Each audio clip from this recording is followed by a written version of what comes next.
Chapter 581. When Ao Wushuang reappeared with Su Chan and the others, she was in her home in Shantang, Dongwu City. She stared at Su Chan, who was in a coma, and couldn't help but show a sense of love and pity. She gently bent down and used her hand to push away the messy hair on Su Chan's forehead. Her eyes were a little complicated. Go to see the net. At this time, the man behind her took a slight step forward and observed Li Yundong with interest. Half of his face was illuminated by the moonlight, revealing a rather handsome man's face. It was Lu Yi, the former leader of the Fox Zen school. He said, "Why? Chanar finally has a chance to break through the realm of the six-tailed fox spirit. Aren't you happy for her?" Ao Wushuang tilted her face slightly and said in a cold voice, "What's there to be happy about? I'd rather she be safe for the rest of her life." Lu Yi snorted and said, "Be safe? How can it be so easy? When we fox spirits walk in the world, peace is an extravagant hope. Only by constantly strengthening ourselves can we ensure true peace." Ao Wushuang said coldly, "Are you satisfied now? Li Yundong has finally gotten the Diyuan Jindan. Your big plan can finally be implemented." Lu Yi didn't say anything. He just stared at Li Yundong and didn't say anything for a long time. After a long time he sighed softly and said, "Sometimes I really envy this guy. He's young, smart, talented, and even rarer, he has all kinds of great opportunities. He has everything a cultivator desires. Look, he has only cultivated for more than half a year, and he's about to break through the Jinshin phase. Alas, this kind of cultivation speed is truly unprecedented since ancient times." Ao Wushuang snorted and said, "Wang Chongyang of the Chuanjin sect started cultivating at the age of 48 and became a great cultivator in a year. What do you mean?" Lu Yi said disapprovingly, "That's because Lu Dongbin and Han Zhongli have enlightened him. It's different." Ao Wushuang also looked at Li Yundong, and there was some emotion in her eyes. More than half a year ago this boy was as weak as an ant in front of her, but now he was about to break through the most important bottleneck of a cultivator, the Jinshin phase. Once Li Yundong broke through to the Jinshin phase, he would no longer be his match. His Mahamudra and all kinds of magical items would completely suppress him in all aspects. Ao Wushuang stared at him, and a thought suddenly came to her mind. Fortunately, this guy is not my enemy, nor is he the enemy of the Fox Zen school. Otherwise it would really be the end of the Fox Zen school. Ao Wushuang looked at him for a while and suddenly said, "Why didn't you make a move earlier? Wasn't he afraid that he wouldn't be able to get the Diyuan Jindan? When that golden body expert appeared, I thought you had given up and didn't plan to make a move." Lu Yi smiled and said, "The bald donkeys of Shiyuan Temple and Jinshan Temple are watching me every day. As long as I show my head, they will appear nearby. As long as I take action, they will definitely take action. And, do you think Su Ling is the only one nearby? As far as I can sense, there are no less than 5 golden body experts near Celestial Capital Peak. However, these guys are all narcissistic and arrogant. They think that they are the few great cultivators in the world. On the one hand, they disdain to fight for it, and on the other hand, they are afraid that once they make a move, others will take advantage of them." Ao Wushuang sneered and said, "A group of hypocrites. If you want to snatch it, just snatch it. Why are you so cautious? This is what I like about Li Yundong. He's not like these hypocrites. They want to be whores and set up a chastity memorial." Lu Yi snorted and said, "If he was really decisive, he should have taken the Diyuan Jindan and run away as soon as possible, so that I wouldn't have to waste so much effort later." Ao Wushuang said coldly, "If he left, what about Chanar who came later? Do you think he is like you? Can he leave the people around him at any time?" Lu Yi was not angry in the face of Ao Wushuang's accusation. Instead, he raised his eyebrows and said, "A real man should not be so wishy-washy. However, this guy looks like a good and honest man, but he deliberately didn't put away the Diyuan Jindan. This is a sinister and vicious means, which caused the cultivators of all sects to fight and completely upset the situation. TSK not bad." Ao Wushuang snorted and said, "Bah, you are always scheming against others. Do you think that everyone in the world is scheming against others all the time like you?" Lu Yi snorted and said with a sneer, "If I don't scheme against others, others will scheme against me." Ao Wushuang sneered and said, "So you even schemed against your own people.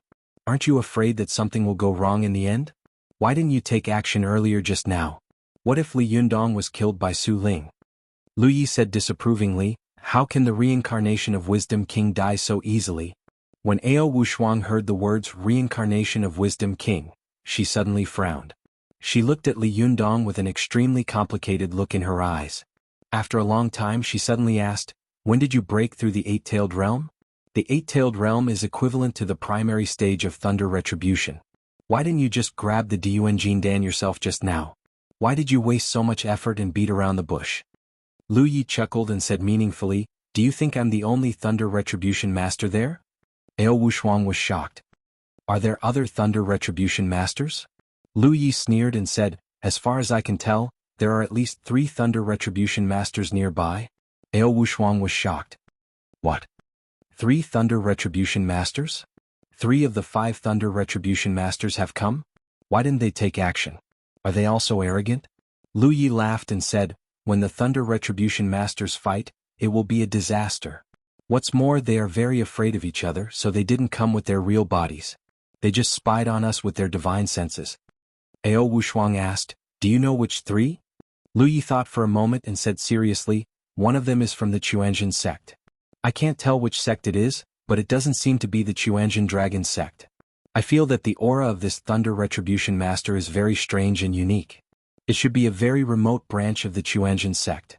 The other 2 seem to be from the Jingyi school. Ao Wushuang was shocked. 2 of them are from the Jingyi school? When did the Jingyi school have 2 thunder retribution masters? Lu Yi nodded, his eyes full of vigilance. He said, one of them seems to be the aura of Zhang Tianshi, the leader of the sect. No one can fake that kind of vigorous Shenmen sect qi. I can't tell the other one from him. Ao Wushuang became more and more surprised. Isn't the leader of the Jingyi school in the Jinshin realm?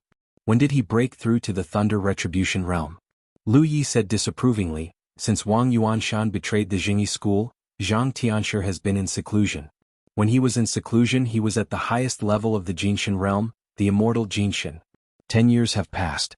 Is it strange that his immortal Jinshin has broken through to the thunder retribution realm? Ao Wushuang thought about it and suddenly felt relieved. She thought to herself, even Lu Yi, an old fox, can break through from a 7-tailed fox to an 8-tailed fox in the past 9 years, let alone the leader of the Jingyi school.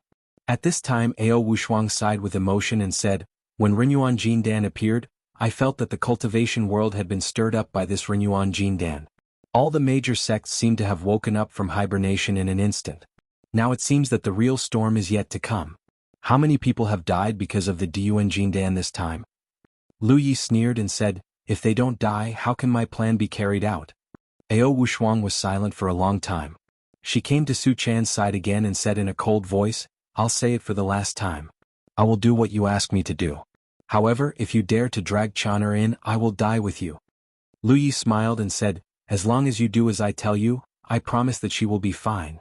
Humph, when the celestial fox appears, I'll see how long the major sects can maintain their prestige. As he said this, he smiled proudly and said, Li Yundong has gained a blessing in disguise. I didn't expect that the 3 Dun Jindans would benefit a few people. Even I didn't expect that the Dun Jindan could be taken like this. Wonderful, it's really wonderful. Now, as long as he passes the time limit and is given some time, the strength of the Fox Zen school will increase greatly, and my plan will go further. Ah. At this time Ao Wushuang's eyes fell on Chris, who was also unconscious. She suddenly said, what about this foreigner? She seems to have also absorbed the divine aura of elixir. Lu Ye's eyes flickered and he smiled. This foreigner is lucky to be able to absorb the divine aura of elixir. It's really fate. Ao Wushuang had also heard from Su Chan that Chris had chased after Li Yundong and wanted to be his disciple. She asked, do you think Li Yundong will accept her as his disciple? Lu Yi snorted and sneered contemptuously. Does she deserve to be his disciple?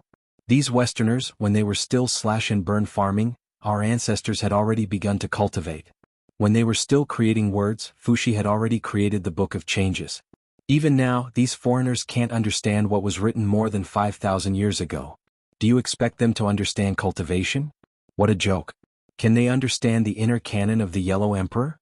Can they understand what qi, blood, and meridians are? However, Ao Wushuang shook her head and said, that's not true. I heard from Su Chan that this girl seems to have some Chinese blood, and she is very yearning for Chinese culture. Lu Yi sneered and said, if I were Li Yundong, I wouldn't accept this foreigner as my disciple.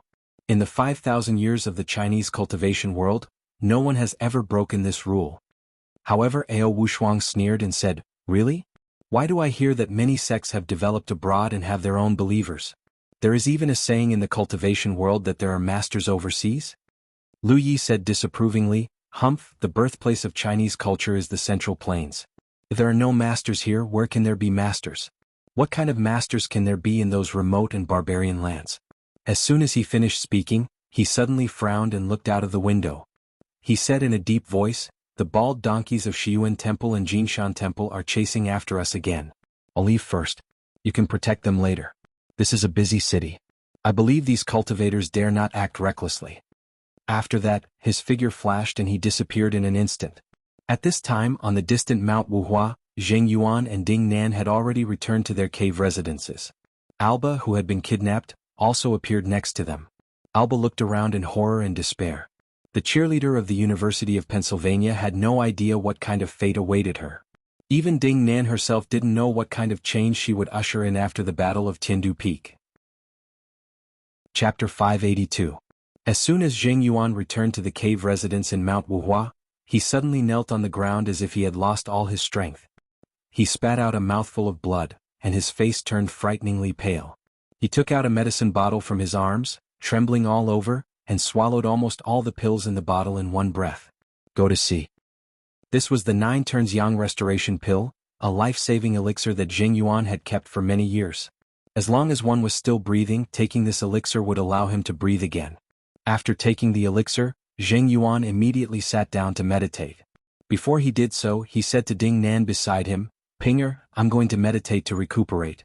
Protect me and stop anyone from disturbing me."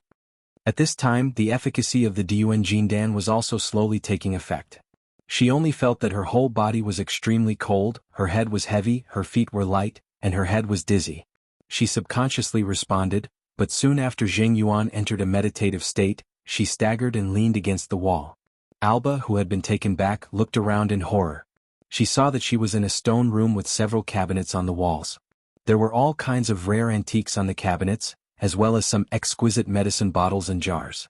In the middle of the stone room, there was an altar against the wall. On the altar was a futon, and on the left and right sides of the futon were 2 incense burners. Sandalwood was burning in the incense burners, and an 8 diagrams was hanging on the futon. The whole place was filled with a mysterious and strange oriental atmosphere. Alba felt like she had just had a nightmare. She looked around stiffly and pinched her thigh hard, as if she would wake up from her nightmare after a sharp pain. She would return to the green lawn of the University of Pennsylvania and enjoy the happy and comfortable sunshine again. But reality was extremely cruel. Alba only felt a sharp pain in her thigh, but she was still in this demonic place. Alba thought about how her nightmare had begun since she had decided to come to Mount Huangshan with Chris and John. John had fallen into the abyss, and it was unknown whether he was alive or dead. She had even become a hostage and there was a language barrier. Her mobile phone had fallen in the panic. How could she escape and regain freedom when she was unfamiliar with this place? For a moment, Alba felt so sad that she almost burst into tears. But at this time, Ding Nan, who had already taken effect, suddenly fell to the ground with a thud. Alba was shocked. She looked back and was surprised to find that both Zheng Yuan and Ding Nan had fallen into a coma. Alba could hardly believe her eyes. She carefully stood up and bowed, like a frightened deer trying to see if a beast was asleep. After carefully observing Zheng Yuan and Ding Nan for a while, she finally determined that they had indeed fainted. At this time, Alba could not help but be ecstatic. Her heart beat faster for a moment, and she could not help but run out of the cave. As she ran, she was afraid that Zheng Yuan and Ding Nan would suddenly wake up. If she was caught, she would inevitably be tortured, so she ran with ecstasy and looked back in horror. The reason why traditional Chinese medicine believed that fear injures the kidney, anger injures the liver, joy injures the heart, thinking injures the spleen, and sadness injures the lungs was that when people were most afraid, the blood flow in their bodies would instantly slow down, causing them to feel weak, cold, and even tremble. The human body's own small universe had a strong self-regulation function, so the kidneys would mobilize a large amount of essence qi that was usually stored in the kidneys. Sometimes, if a person's essence qi was mobilized too much, it would lead to death from essence exhaustion, and people would be scared to death. Similarly, when people were ecstatic, their blood would flow too fast in an instant, and their blood vessels would expand. The heart would suddenly bear a huge burden and pressure of blood transport, and suddenly deliver a large amount of blood in a short period of time. This would also cause the heart of the human body's middle dantian to lose a lot of heart qi, which would lead to extreme joy turns to sorrow. Alba was both happy and frightened. Her heart and kidneys suddenly suffered a great loss. Although she had no foundation in cultivation, this stimulation immediately aroused the medicinal effect of the divine qi of elixir.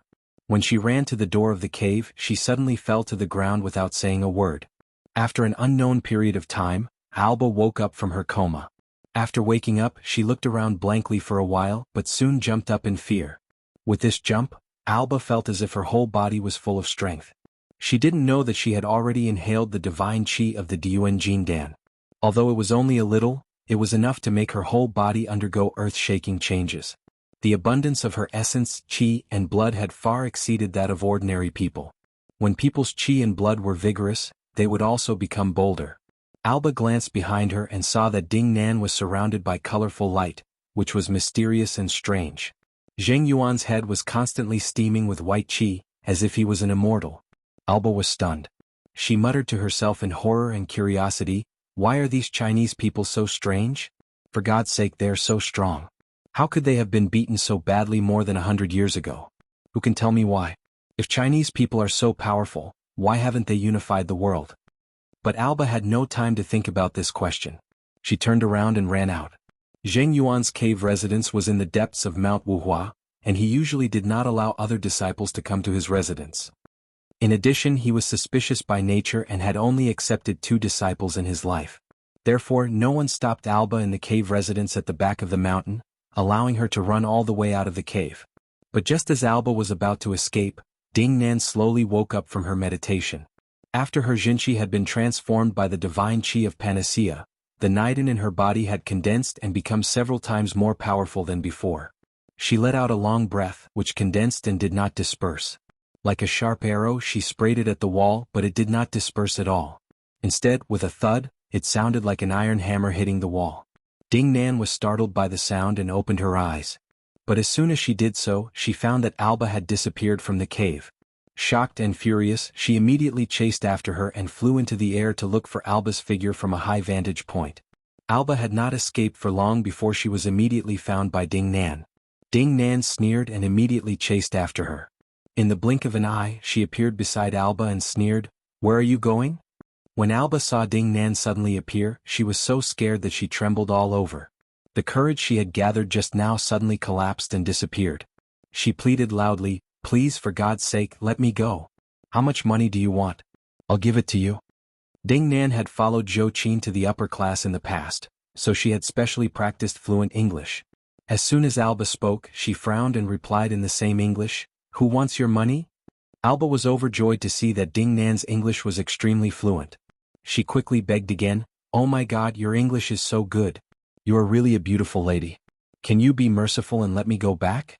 My parents and family will be very worried about me." Ding Nan's heart skipped a beat. She couldn't help but think of her parents, and for a moment she felt sorry for them. Seeing the hesitation in Ding Nan's eyes, Alba knew that she was a little soft-hearted, so she said, "If you let me go back, I won't tell anyone what I saw, including John's death and everything else. I will." This sentence immediately made Ding Nan vigilant. Suddenly it occurred to her that John had died, so to speak, by her own hand. Ding Nan had been cultivating for a period of time, and she also understood the rules of the cultivation world. That was, things that happened in the cultivation world should be solved within the cultivation world. Therefore, Zhou Qin would never report these things to the police. She would definitely come to make trouble for her in person. But once Alba told this matter, she would become a wanted criminal. At that time she would be wanted all over the world. How could she cultivate? She couldn't attack ordinary people, could she? As soon as Ding Nan thought of this, evil thoughts rose in her mind, and her eyes slowly became cold as she looked at Alba. Seeing that Ding Nan's eyes were getting colder and colder, Alba was frightened and subconsciously wanted to turn around and run away. However, Ding Nan sneered, reached out and grabbed her neck. She picked her up like a chicken and said, "Come back with me." Although Alba struggled desperately, how could she break free from Ding Nan's hands? The poor cheerleader was dragged back by Ding Nan like an animal. When she saw that she had returned to this dark and cold stone room, she suddenly burst into tears in despair. Although Ding Nan did not intend to let her go, seeing her crying like a pear blossom in the rain, she couldn't help saying, "Don't cry. I won't hurt you as long as you're obedient." Alba cried, "What did I do? Why won't you let me go? What did I do wrong?"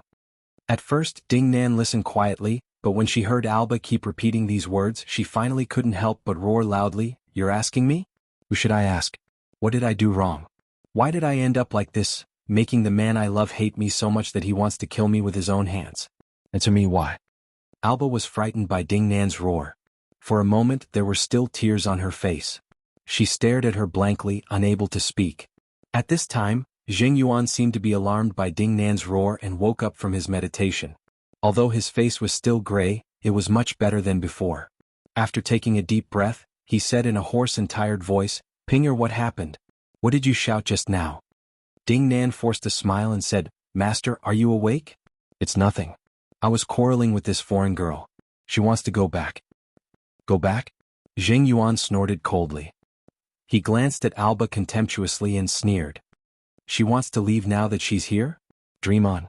Jing Yuan retracted his gaze and glanced at Ding Nan, only to find that Ding Nan's eyes were full of vitality, and her whole body was exuding an extremely powerful Yuanine qi. He was surprised and couldn't help saying, "Pinger, your cultivation has increased greatly." Ding Nan naturally knew that it was because she had absorbed the spiritual qi of the elixir of life. She smiled flatteringly and said, "It's all thanks to you, master."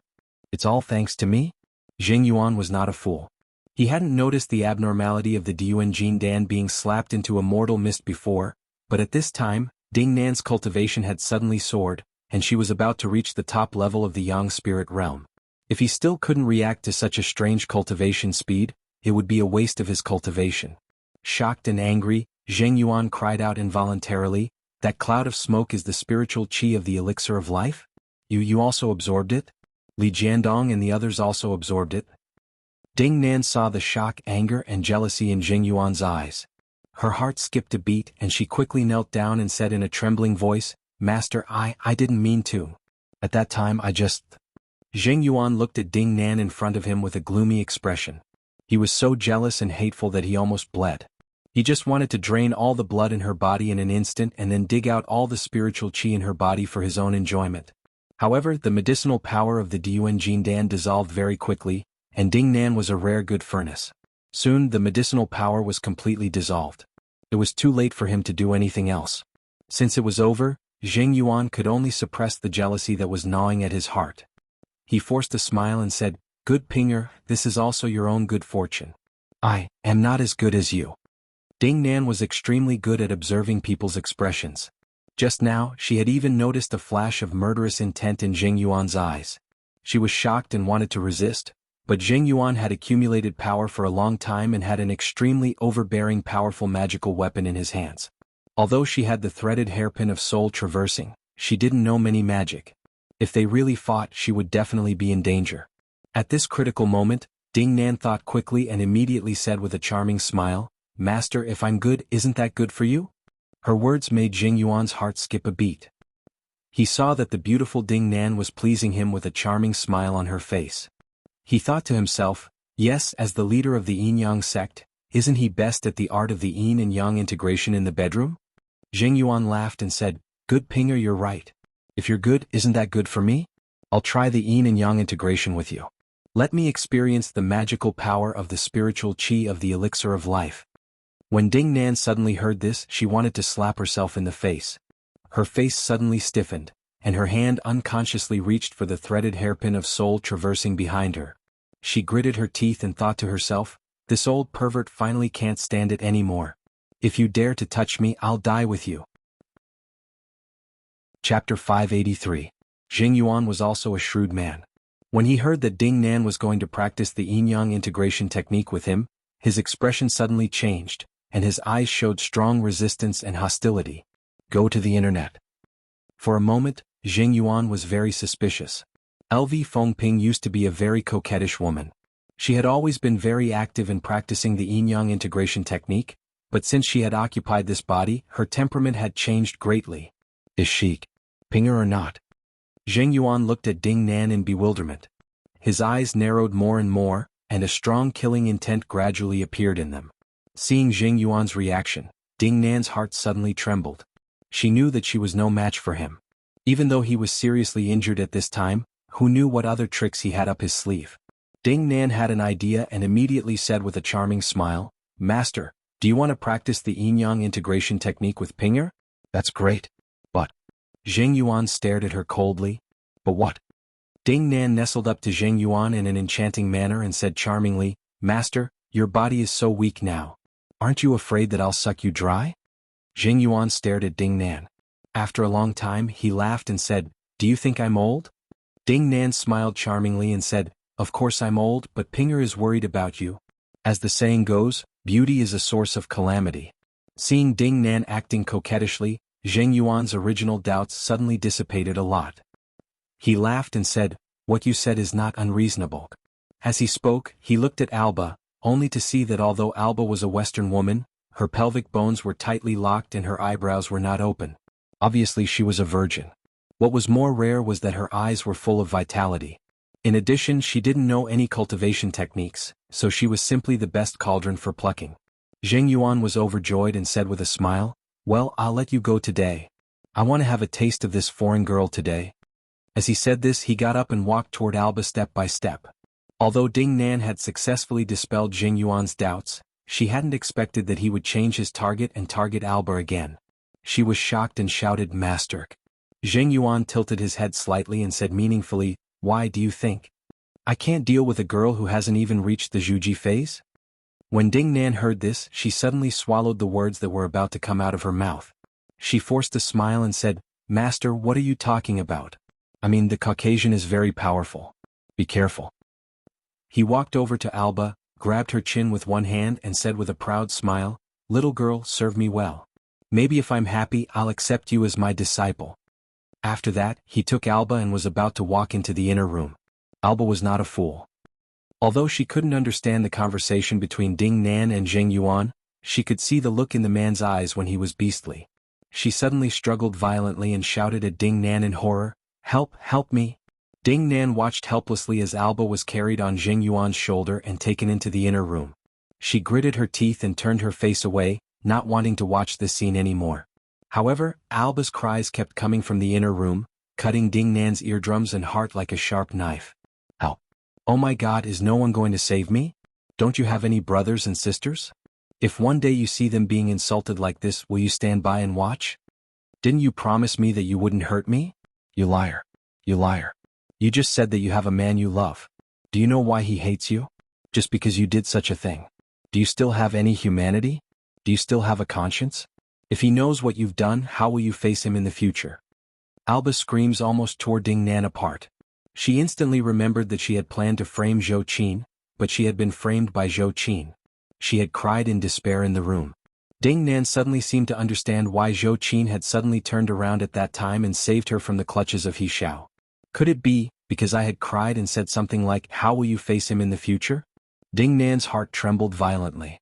There seemed to be a voice in her mind shouting crazily, If he finds out what you've done in the future, do you still expect him to look you in the eye? It's useless. Even if you become a golden immortal, it's useless. Li Yundong won't even look at you, she thought. At this moment, Alba suddenly let out a miserable scream. Ding Nan suddenly trembled all over. She gritted her teeth, immediately took out the threaded hairpin of soul traversal, and rushed into the stone room. However, when Ding Nan rushed to the door, she suddenly stopped in her tracks. She took a deep breath and quickly calmed down. She even unbuttoned 2 buttons on her chest, revealing a snow-white chest and a deep ravine. After Ding Nan tidied herself up, she walked into the stone room and saw Zheng Yuan panting as he dealt with Alba, who was struggling hard. If it had been in the past, Alba would have been exhausted long ago, but she had just been transformed by the Duan Jindan, so her strength was far greater than that of an ordinary person. In addition, Zheng Yuan had been seriously injured before, and he was unwilling to waste his essence qi to control Alba with magic. As a result, he had forced himself on her and made himself quite embarrassed. Zheng Yuan felt someone coming from behind him. He turned his head warily, only to see Ding Nan standing behind him in a seductive manner. He was stunned and asked, Pinger, what are you doing here? Ding Nan deliberately covered her mouth and laughed. I heard that there was too much noise here, so I came to help you, master. Zheng Yuan smiled awkwardly and said, This foreign girl is really strong. You came at the right time. Help me hold her down. Ding Nan saw that Alba's clothes were disheveled and her eyes were glaring at her as if they were about to spit fire, but she didn't seem to notice. She walked over to Zheng Yuan with a charming smile, put one hand on his shoulder and pressed the other on Alba's wrist. She said with a smile, "Master, I'll watch the battle from the side." Seeing that Ding Nan was really willing to help, Zheng Yuan was overjoyed and his doubts and vigilance disappeared. He laughed and said, "My good disciple, when I recover my strength, I'll let you participate in the battle in person." With Ding Nan's help, Zheng Yuan was about to get carried away when he suddenly felt a numbness in his waist. He couldn't help looking back at Ding Nan and touching his back. With this touch, Zheng Yuan felt a cold metal object. Of course, Zheng Yuan knew what it was. It was the threaded hairpin of soul traversal, which specialized in absorbing the essence and blood of people's souls. Zheng Yuan's whole body trembled. He looked at Ding Nan with his mouth wide open and said in shock and anger, Are you crazy?" Ding Nan saw that Zheng Yuan's waist had been pierced by the threaded hairpin of soul traversal. But not only did he not fall, his essence and blood were not being sucked away by the threaded hairpin of soul traversal. Shocked, she immediately slapped Zheng Yuan with her palm. Seeing that he was in a life-and-death situation, Zheng Yuan didn't care about saving his Jinqi and spiritual energy. He immediately slapped Ding Nan with his palm. As soon as their palms collided, they were both sent flying more than 2 meters away.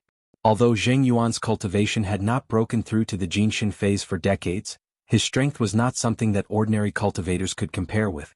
Although his body had been broken by the threaded hairpin of soul traversal, he had used his many years of solid foundation to lock his essence and blood to prevent it from being sucked away. Zheng Yuan looked at Ding Nan in disbelief and asked in a trembling voice, "Pinger, what are you doing?" Ding Nan gritted her teeth and sneered. "Bah, who's your Pinger?" Zheng Yuan's expression changed dramatically. He seemed to have figured out all the problems at once, and his face suddenly became extremely ferocious. "So that's how it is, that's how it is.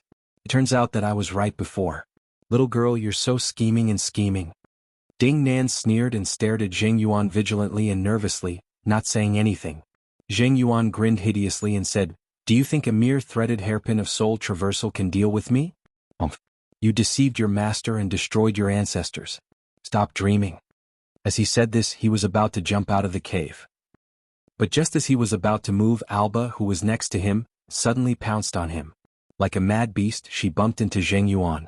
At this time, Zheng Yuan had focused all his energy on resisting the powerful suction of the threaded hairpin of soul traversal, and his attention was focused on Ding Nan. How could he have noticed Alba? If this had happened in normal times, Zheng Yuan would have been able to send Alba flying more than 10 meters away with a wave of his sleeve, but at this time, Zheng Yuan only felt his whole body shake. Most importantly, Alba's shoulder had hit the threaded hairpin of soul traversal on his waist. This time, Zheng Yuan could no longer control himself, and all the essence and blood in his body were quickly absorbed by the threaded hairpin of soul traversal. Zheng Yuan suddenly let out an earth-shattering howl, and his skin quickly withered and turned yellow. Seeing this scene, Alba was so scared that her whole body went limp. She screamed and crawled away on all fours. Zheng Yuan looked at Ding Nan in pain and shouted unwillingly, "You deceived your master and destroyed your ancestors. I won't let you go." Ding Nan gritted her teeth and sneered. "I'm not your disciple. How can I deceive my master and destroy my ancestors?" Zheng Yuan laughed wildly. "I've been keeping you by my side these days. Who in the cultivation world doesn't know that you're my disciple? If they find out that you deceived your own master and killed him, I'm afraid that there will be no place for you in this world. The first iron law of the cultivation world is that you can't use magic and powerful magical weapons on secular mortals, but do you know what the second iron law of the cultivation world is?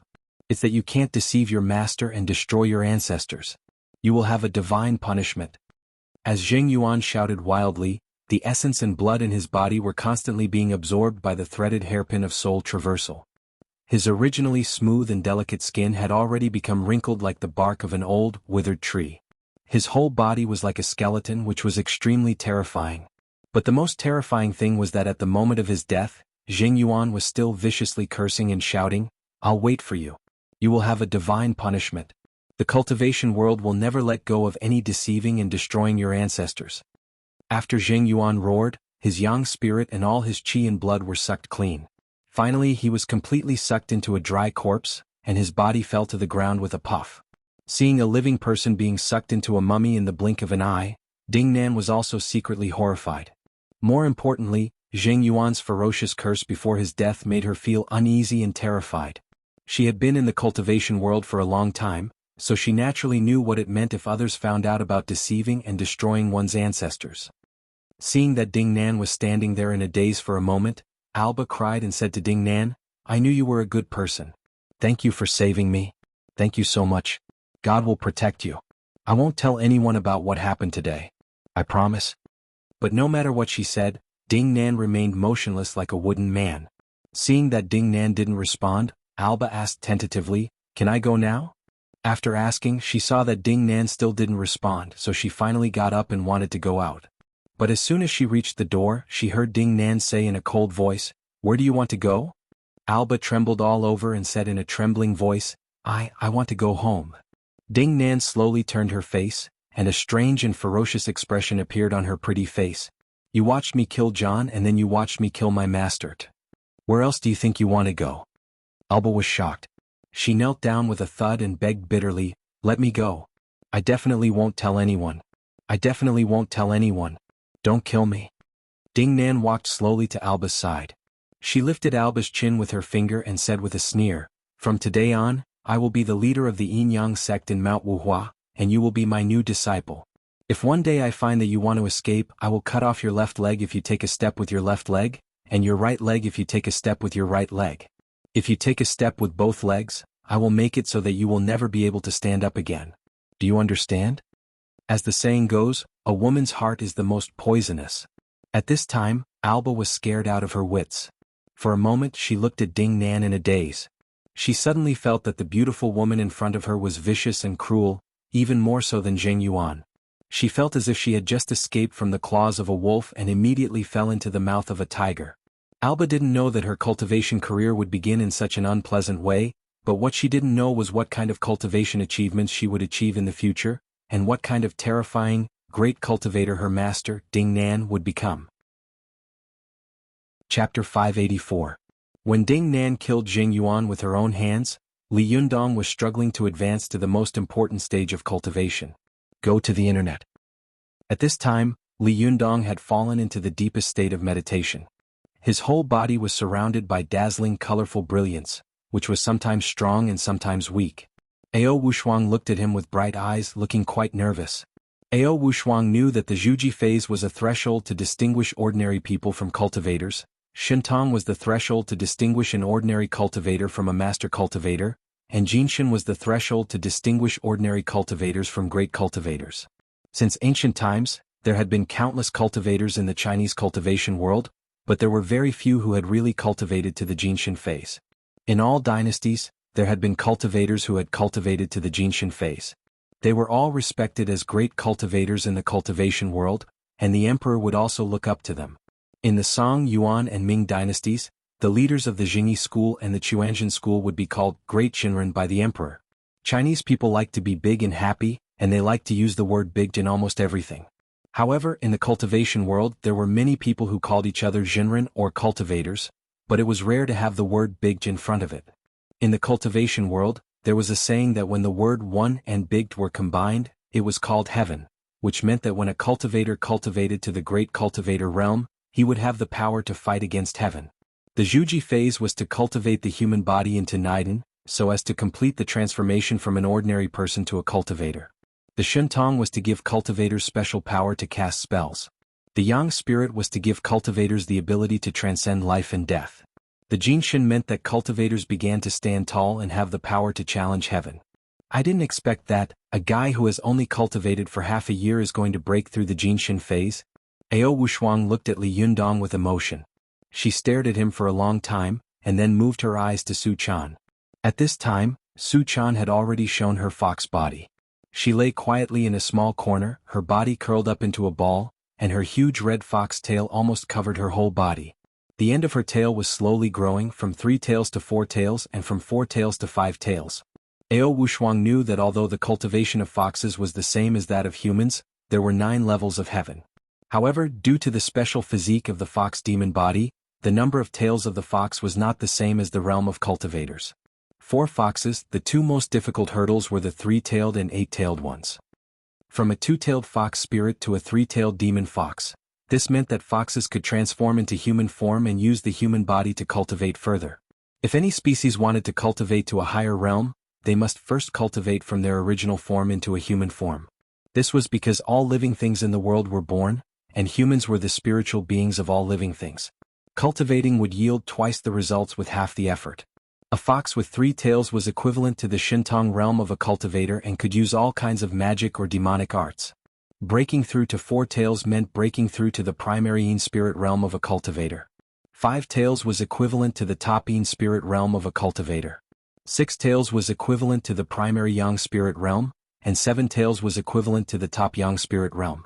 The biggest difference between a fox and a cultivator was that the fox's cultivation speed would slow down in the later stages. From 7 tails to 8 tails, it would realize a huge leap in strength.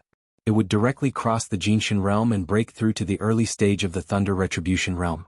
For foxes, the gap between 7 tails and 8 tails was like the gap between a Yang spirit and a Jinshin master. However, although the gap between the Jinshin and the Thunder Retribution realms was huge, it was not as huge as the gap between the Yang spirit and the Jinshin, which was completely invincible. At this time, when the 7th tail slowly grew from the end of Su Chan's tail, Ao Wushuang suddenly became nervous. She stared at Su Chan's tail to see if there was any sign of the 8th tail growing. But after waiting for a while, Ao Wushuang saw that the fiery red fur on Su Chan's body began to slowly fade, and she gradually turned back into a human form. Ao Wushuang sighed in her heart and shook her head secretly.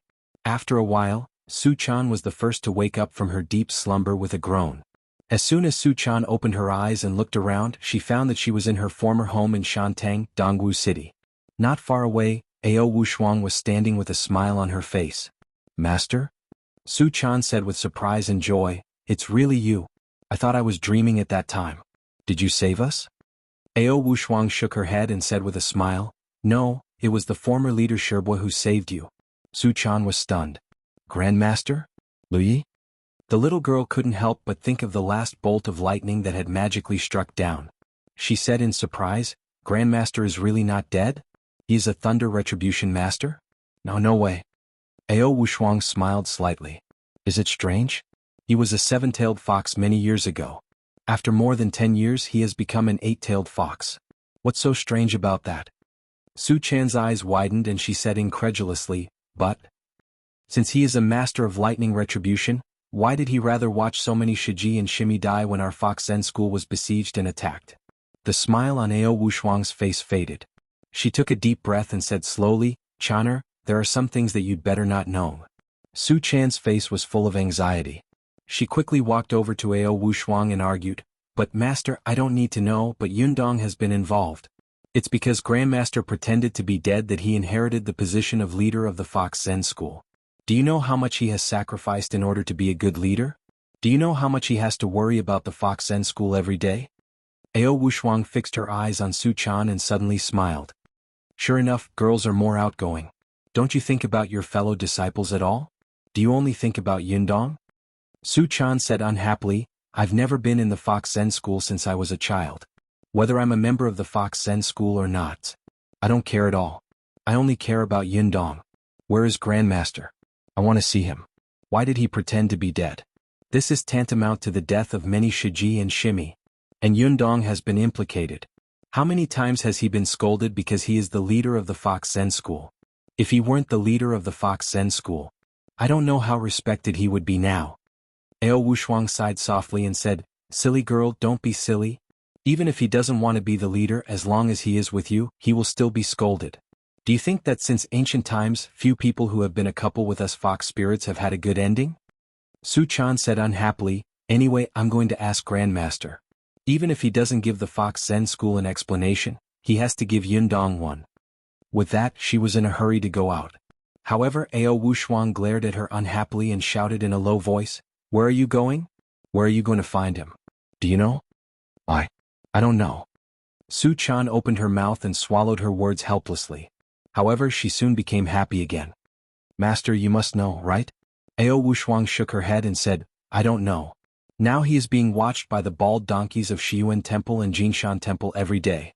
He takes them around in circles all day long. I can't find him unless he contacts me." Su Chan was stunned. "Shiyuan Temple and Jinshan Temple? Why are they watching Grandmaster?" Ao Wushuang sneered and said, "Humph. How dare they not keep an eye on the 8-tailed fox?" With Ao Wushuang's 9-tailed fox as an example, How dare they be careless? What if Lu Yi reaches the realm of the nine-tailed fox? Su Chan asked in confusion, but I've seen the abbot of Shiyuan Temple. Master Purin is an eminent monk. He shouldn't be such a person who can't distinguish between good and evil. Could it be that Grandmaster did something? Ao Wushuang immediately shook her head and said, Chaner, don't ask any more. Grandmaster has his own difficulties. If he wants to pretend to be dead, he has no choice. Besides, even if you don't believe him, you should believe me, right? Don't worry, he won't hurt you. Don't ask any more. All you know is that Grandmaster is still alive and he saved you. Su Chan lowered her head. She hesitated for a long time, then suddenly raised her head and asked, Master, can you tell Yundong about this? Ao Wushuang said flatly, no. Su Chan immediately jumped up and said in surprise, why not? What happened in Mount Qingqing last time was aimed at Yundong, but you didn't let me tell him. Why can't I tell him this time? Ao Wushuang shook her head like a rattled drum. She said, Chaner, you have to believe me. I won't hurt you. He is your lover and I won't hurt him. If he finds out, it will be a disaster for him. Nothing good will happen. Su Chan said angrily, but if you hide it from him like this, what if something happens? How will he deal with it? Ao Wushuang said, he has now broken through the biggest gap between cultivators and broken through to the Jinshin phase. Although he is only at the primary level of the Jinshin, he has the Dharmakaya of the reincarnation of Wisdom King, the Mantra Mahamudra, and other powerful magical weapons. The power of the Jinshin will double. Even if he meets a top master of the Jinshin, he will have the power to fight. When he reaches the intermediate level of the Jinshin, he can even fight against a master of the Thunder Retribution. Hey, since ancient times the Yang spirit can't beat the Jinshin. This is an iron law. But there has never been a saying that the Jinshin can't beat the Thunder Retribution. Ao Wushuang's face gradually softened. She said softly to Su Chan, so don't worry. Your Yundong will be fine. I did this for your own good. Su Chan looked at Ao Wushuang in a daze and asked in confusion, but master, why didn't you tell Yundong about these things for my own good? Ao Wushuang gently stroked Su Chan's hair and said with a smile, you'll know in the future. For now it's better for you not to know. The only thing you know is that I will never hurt you. Su Chan stared at Ao Wushuang and saw that her eyes were full of pity and love. After all, she had been brought up by Ao Wushuang since she was a child. Her trust and dependence on her were almost instinctive. Although her heart was full of doubts, she still nodded slowly. But she still said worriedly, Master, you can't hurt Yundong? Ao Wushuang chuckled. Just as she was about to speak, she saw Li Yundong exhale and wake up slowly. The colorful light around him gradually condensed into a ball of golden light, enveloping his body, as if his whole body was plated with a layer of gold. Ao Wushuang smiled slightly and said, your golden lover has woken up. Seeing that Li Yundong had woken up, Su Chan immediately put all the questions in her mind to the back of her mind for the time being. She rushed over with a cheer and said with a smile, Yundong, you're awake. Li Yundong saw Su Chan, who was smiling sweetly, rushing toward him like a swallow flying into the forest. He caught the little girl and looked around in surprise. Then he said to Ao Wushuang, who was not far away in even more surprise, Senior Ao Wushuang? Why are you here? Why am I here? Did you save us? Ao Wushuang smiled and said non-committally, I didn't expect that you would get a blessing in disguise. You smashed the 3 Diyuan Jindans and shared them with others. Although the efficacy of the medicine has decreased a little, it has created several Jinshin masters at the same time. What an anomaly. Li Yundong smiled and said with a sigh, I didn't expect it to be like this either. Fate makes fun of people. As he said this, Li Yundong couldn't help asking, Senior Ao Wushuang, did you also use heavenly thunder to drive Su Ling away? Ao Wushuang smiled and was about to speak when she saw that Ziyuan and Zhou Qin next to her had also woken up one after another. Su Chan was overjoyed and said, Ah, Sister Ziyuan and Sister Zhou Qin are both awake. Have they also reached the Jinshin phase? As she spoke, Chris, who was beside her, also let out a groan. A layer of white mist surrounded the top of her head, condensing and evaporating from the Baihui acupoint. Seeing that they had woken up one after another, Li Yundong put this question aside for the time being. He looked at Ziyuan and Zhou Qin with concern, and then turned his eyes to Chris. Facing this blonde foreign girl who had always vowed to worship him as her master, Li Yundong suddenly felt very conflicted. Chris, who was in front of him, had obviously also inhaled the divine aura of elixir. Although the amount was not much, it had completely changed her physique. It was just like when he had been cleansed by the Renyuan Jindan. If she could cultivate, she would be able to break through the Zhuji phase, Yang spirit phase, and even go straight to the Jinshin phase. Such a good seedling who was so eager to cultivate. Should he accept her as a disciple? Li Yundong fell into hesitation for a moment. I'm in a very bad state. I owe everyone one update. I'll make it up to you later. Chapter 585. After Ziyuan and Zhou Qin woke up, they also looked around in surprise. They didn't understand why they had appeared in such a place. They went to see the net. But soon they saw Ao Wushuang and roughly understood what had happened and how it had developed. Ziyuan felt the changes in the Yuanyin genuine qi in her body and said with emotion, I didn't expect that we would accidentally get the divine qi of elixir and break through to the Jinshin phase. It's really a good fortune. Li Yundong smiled slightly and said, this is called good karma. Look at Jing Yuan and Ling Kong Shuangdao. They tried their best to snatch the Diuan Jin Dan, but they were destined not to have a share. Ziyuan thought of Jing Yuan's method of harming others without benefiting himself. She shook her head and smiled. If Zheng Yuan knew that what he did had benefited us, I'm afraid he would die of anger. Li Yundong snorted and said, next time I see this old guy, I must deal with him on behalf of God. Zhou Qin suddenly said, I wonder how Alba is doing. Speaking of Alba, everyone in the room looked at Chris. At this time, Chris also woke up slowly and let out a long breath. This breath condensed and sprayed on the wall like a sharp arrow. Su Chan, Ziyuan, and Zhou Qin looked at each other, and a thought came to their minds. Chris has also inhaled the divine qi of elixir. What about Alba? What should Li Yundong do? How should he deal with it? After Chris woke up, she slowly opened her eyes and looked around blankly. But what she saw was no longer the terrible killing and fighting on Tiandu Peak. She was in a traditional Chinese room, surrounded by antique furniture. If Chris hadn't found Li Yundong and the others standing beside her, she would have thought that she had been in her own room and that the trip to China was just a thrilling dream. But the truth was cruel and irreversible. Chris opened her mouth as if she had 1,000 words to say, but in the end she just said blankly, Am I still alive? Zhou Qin, who had always been very sympathetic to Chris, said softly, Chris, you are still alive. Don't worry, you are safe now. Chris glanced at Zhou Qin, and her eyes involuntarily fell on the Vulcan's whip wrapped around her waist. Then her eyes fell on Li Yunyang and Ziyuan. She remembered the terrifying fighting and magical fighting she had seen on the Huangshan Cableway on Tiandu Peak. This blonde, blue-eyed Pennsylvania student suddenly had an unrealistic feeling. Who are you? Are they aliens?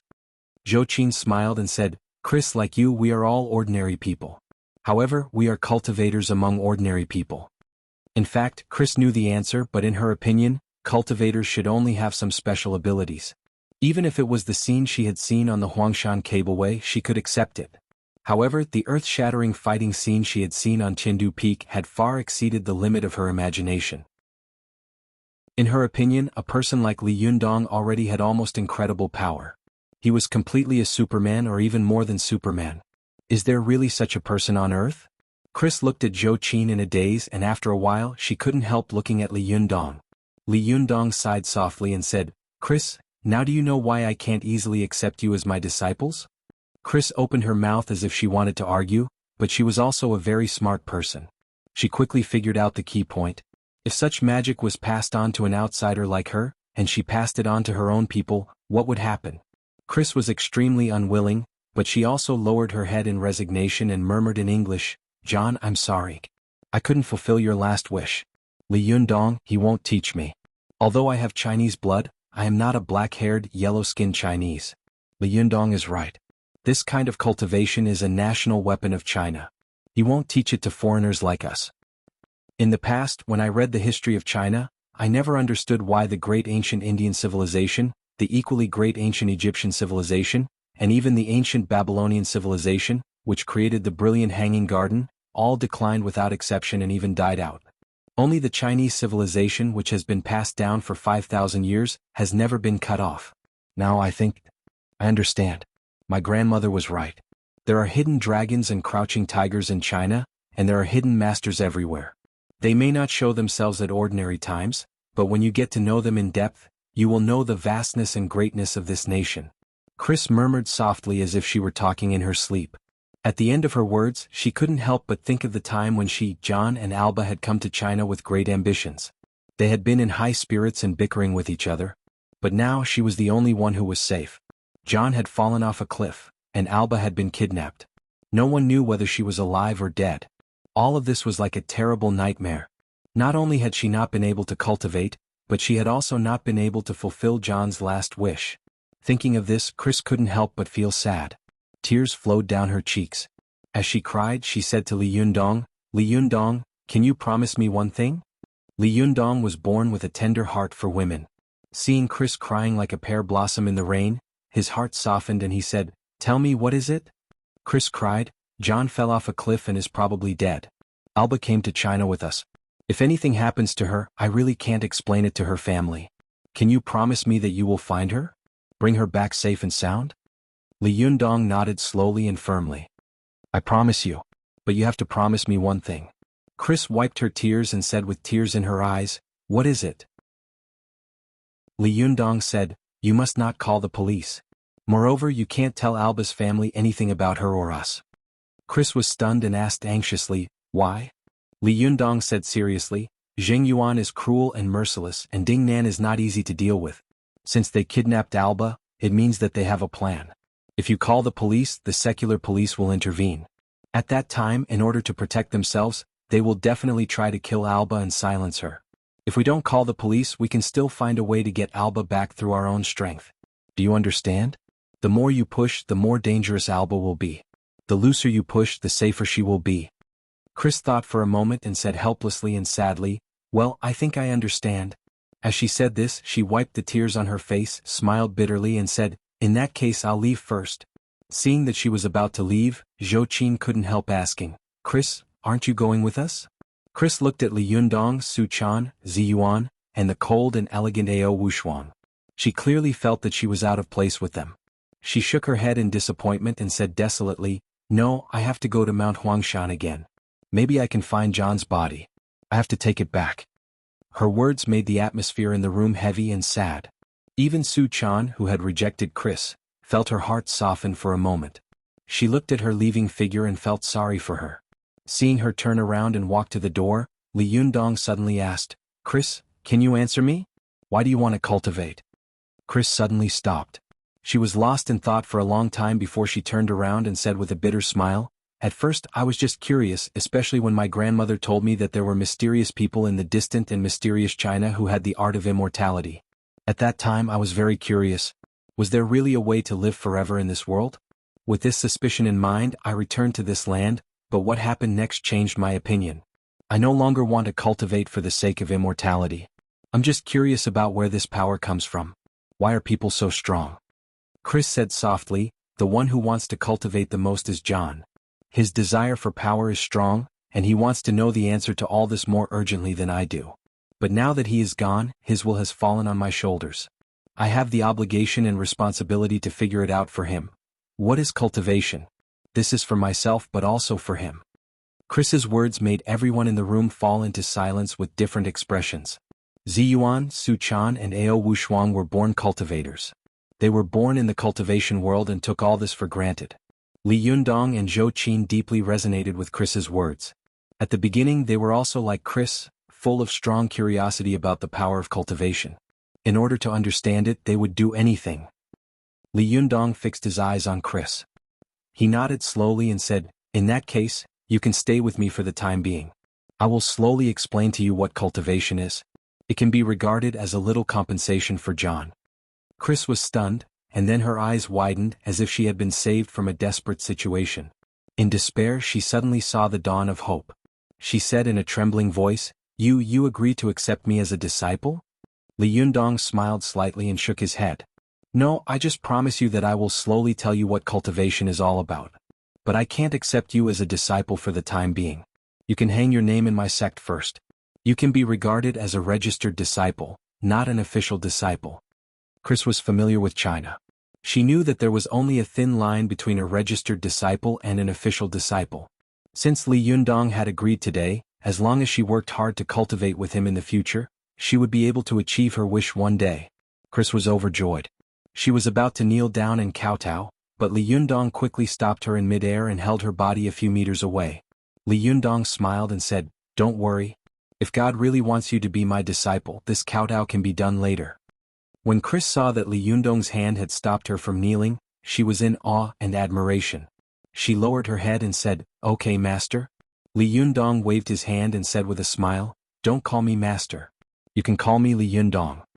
Chris thought for a moment and shouted, "Then I'll call you Master Li, okay?" Li Yundong saw that she was stubborn, but this was a compromise, so he nodded with a smile. Just as he was about to continue speaking, he saw Su Chan gently tugging at the corner of his clothes and winking at him. Li Yundong knew that Su Chan had something to say to him, so he walked with her to another room. As soon as they entered, Su Chan said anxiously in a low voice, "Yundong, how can you accept an outsider as a disciple? Aren't you afraid that the cultivation method will be leaked?"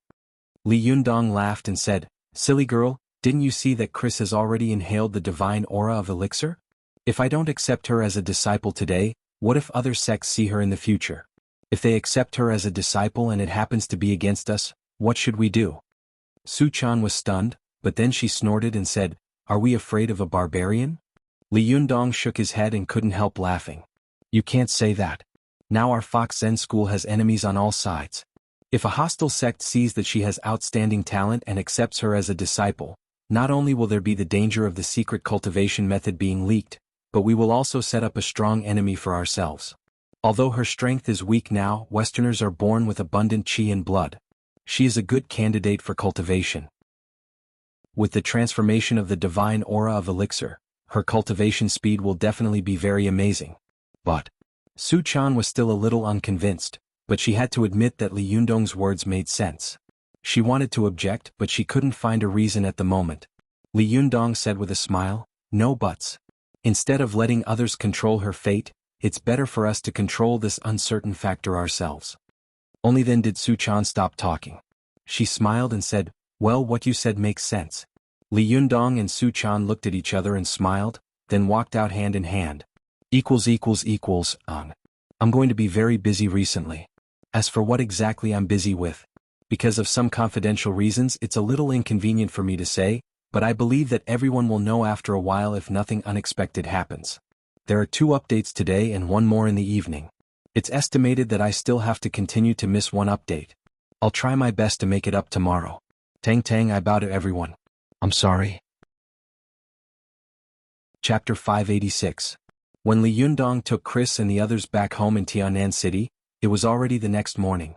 The little foxes who had just gotten up had no idea that something that could change the whole situation of the cultivation world had happened last night. Watch net. 7 When they saw Li Yundong come back with Chris, they all looked at her curiously and whispered to each other. After Li Yundong gave Chris a few instructions, Chris returned to the room that Li Yundong had arranged for her. Ziyuan winked at Li Yundong. After Li Yundong and Ziyuan entered their room, Ziyuan whispered, "Li Yundong, do you feel strange?" Li Yundong smiled and said, "What's strange?" Ziyuan said, "Who on earth struck that heavenly thunder?" "It's not you, it's not me. Could it be Ao Wushuang? Only a master of thunder retribution can control such a powerful heavenly thunder. Is Ao Wushuang an 8-tailed fox?" Li Yundong's face darkened slightly. He said, "I also thought of this, but when I asked Ao Wushuang, she avoided talking about it. I feel like she's hiding something from me." Ziyuan frowned slightly. "What could she be hiding from us? Since you want to save us, why are you hiding?" After a while, he suddenly raised his head and said in a low voice, "Could it be Lui?" Ziyuan's heart skipped a beat. Her eyes lit up and she exclaimed in a low voice, "It's very possible." But she quickly frowned and said, "But why won't he show up? Is he plotting something?" Li Yundong thought for a moment and said, "Don't worry about him. Any conspiracy in this world is based on strength. As long as we are strong enough, it doesn't matter how many schemes we have." Was Yen Fang's means powerful enough? But why did he fail again and again? It was all because he wasn't strong enough. Now that we are lucky enough to obtain the divine aura of elixir and have broken through to the golden body realm, we should strike while the iron is hot and further achieve a breakthrough in our cultivation. The inauguration ceremony of the head of the Linggong sect will be held in a while. At that time spring would arrive. Once spring arrives, it will be the best time to undergo the lightning tribulation. Seeing that he still remembered the affairs of his sect at this time, Ziyuan felt warm in her heart. She smiled slightly and said, "The affairs of our Linggong sect are just a trivial matter. The most important thing now is that you must be on guard against the provocations and challenges of other sects that may come at any time. I believe that before long, everyone in the cultivation world will know that we have obtained the Diyuan Jindan. At that time, although the cultivators in the world may not immediately come to kill us, there will definitely be a lot of jealousy and hatred." Li Yundong chuckled and said, "The divine qi of elixir has long been melted into the bloodline. They can't snatch it even if they want to. The only thing I'm worried about is a few things. The first is the whereabouts of the Medicine King tripod. I don't know who has it." Ziyuan nodded slightly and said, "The Medicine King tripod is the supreme magical weapon of our Taoist alchemy. With it, even if you can't refine Renyuan Jindan or Diyuan Jindan, it will still be a very good furnace for refining other elixirs. The success rate and production rate will be many times higher than that of ordinary pill tripods. It would be great if we could find the Medicine King tripod first." Li Yundong pondered for a moment and then said, "You're right. The second thing is that I want to cultivate in seclusion immediately and maximize the efficacy of the elixir, but I'm very worried that John and Alba's families will come to China, which will cause a lot of trouble. Therefore, I haven't decided for the time being whether I should go to Mount Wuhua to snatch Alba back and get rid of Zheng Yuan, the big devil, or go into seclusion for the time being and digest the elixir first." Ziyuan thought for a moment and said, "The Diyuan Jindan only appears once in 500 years. It's a rare opportunity. You'd better go into seclusion first. If there's anything else, leave it to others to deal with." Li Yundong said with some embarrassment, "But Chris wants to go to Mount Huangshan to find John. She can't do it without someone accompanying her. Are you going with her? You've all absorbed the divine qi of elixir. Wouldn't it be a waste if you don't go into seclusion?" Ziyuan also frowned in embarrassment. She thought for a while, then smiled and said, "I have an idea. Go find your classmate Feng Na and ask her to accompany Chris. With a secular person by her side, even if a cultivator wants to do something to her, he will be afraid. It's best to ask her to find a few more people. The more people there are, the safer Chris will be." Li Yundong laughed and said, "That's a good idea. Let's do that." Li Yundong quickly went out, picked up his mobile phone and dialed Feng Na's number. After the phone was connected, Feng Na said in surprise, "Oh my God, this is the first time you've taken the initiative to call me.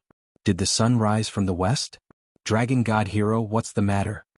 Li Yundong laughed and said, "Can't I call you if I have nothing to do?" Feng Na smiled and said, "Come on, you don't come to the temple for nothing. Tell me what's the matter." Li Yundong smiled and told her about Chris's situation. Then he asked, "If it's convenient for you, can you accompany Chris to Mount Huangshan to find John's whereabouts?" When Feng Na heard about John falling off the cliff, she was shocked. "What?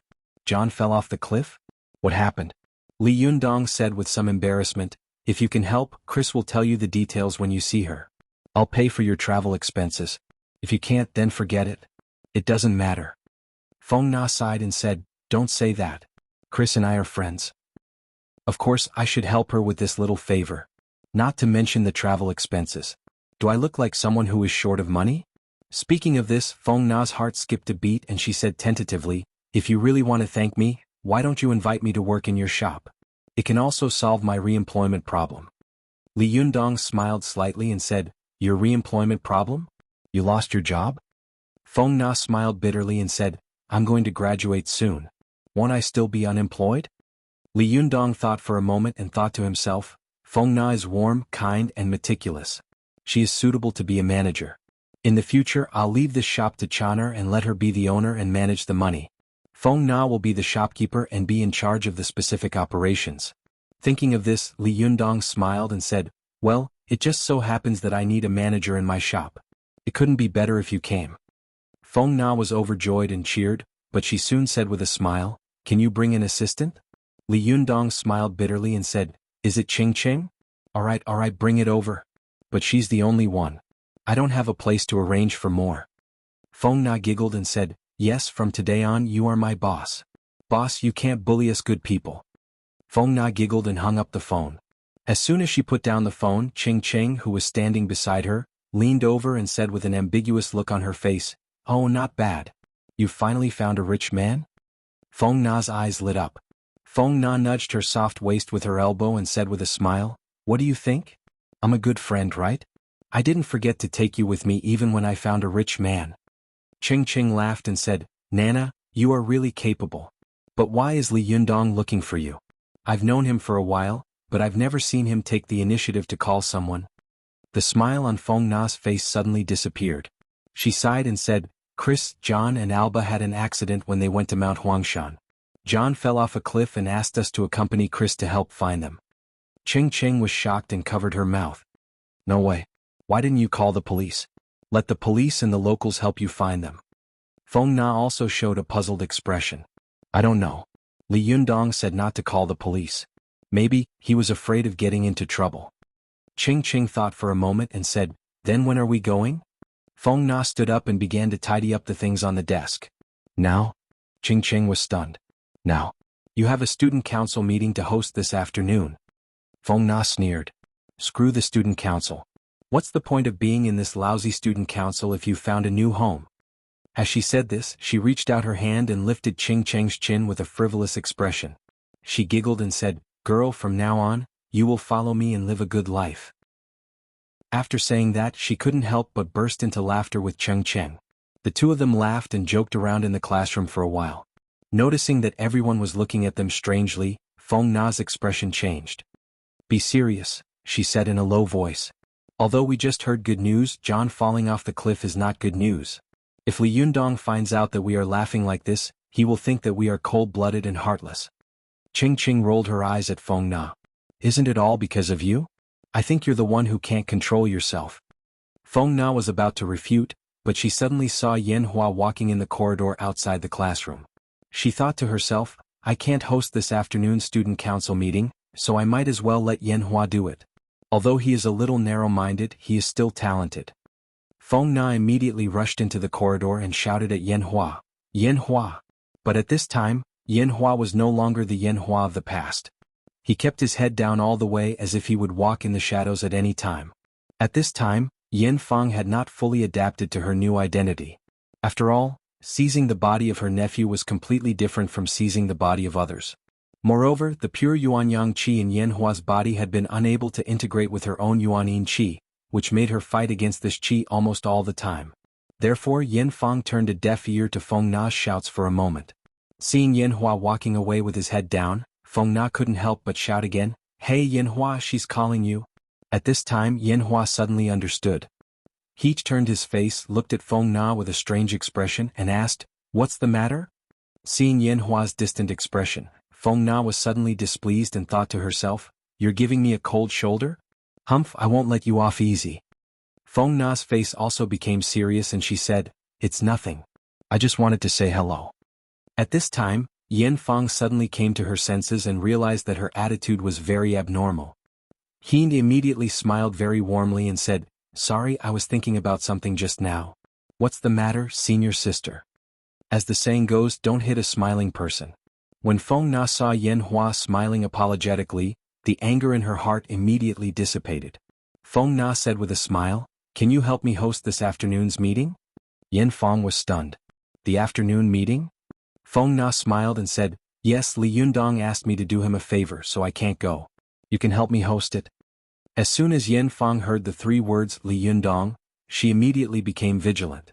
All the hair on her body almost stretched out like a radar. He asked, Li Yundong? What did he want to see you for? Feng Na sighed and said, Alas, you will know this sooner or later. Do you still remember Chris, John and Alba who joined our school student union a few days ago? The three of them went to Mount Huangshan yesterday, but John fell off the cliff. Chris wants to find his whereabouts, but Li Yundong can't get away by himself, so he asked me to accompany him. Yen Feng's expression didn't change at all, but in her heart, a storm was suddenly set off. It could be said that the Battle of Tiandu Peak of Mount Huangshan had spread throughout the cultivation world overnight. Although Yen Feng had been hiding it, Heat was not isolated. Naturally he also knew the news. Especially when he'd heard that Li Yundong had asked Feng Na to accompany Chris to Mount Huangshan. He immediately had an idea and said with a smile, You want to accompany Chris to Mount Huangshan? Can I go too?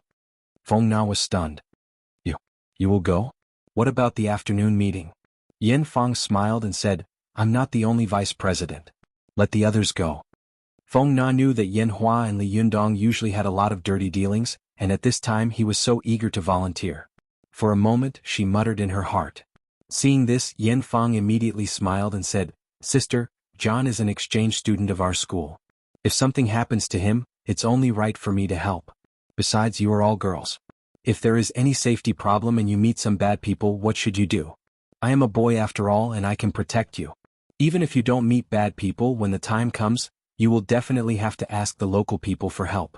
It's not convenient for you to do some things, but it's convenient for me. What do you think? Feng Na was shaken by Yan Fang's words. She thought for a moment and smiled. You are really eloquent. What you said makes sense. Well, let's go together. Yan Fang was overjoyed and said with a smile, when are we going? Feng Na smiled and said, now. I'll go back and pack my things. See you at the school gate.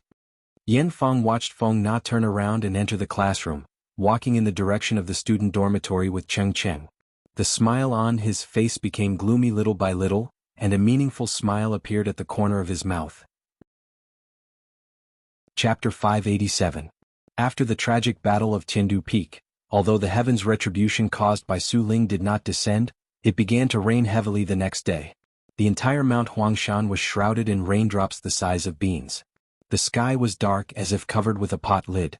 From time to time, bolts of lightning would jump out of the thick dark clouds as if they were warning the world. Go to the internet. 7 km.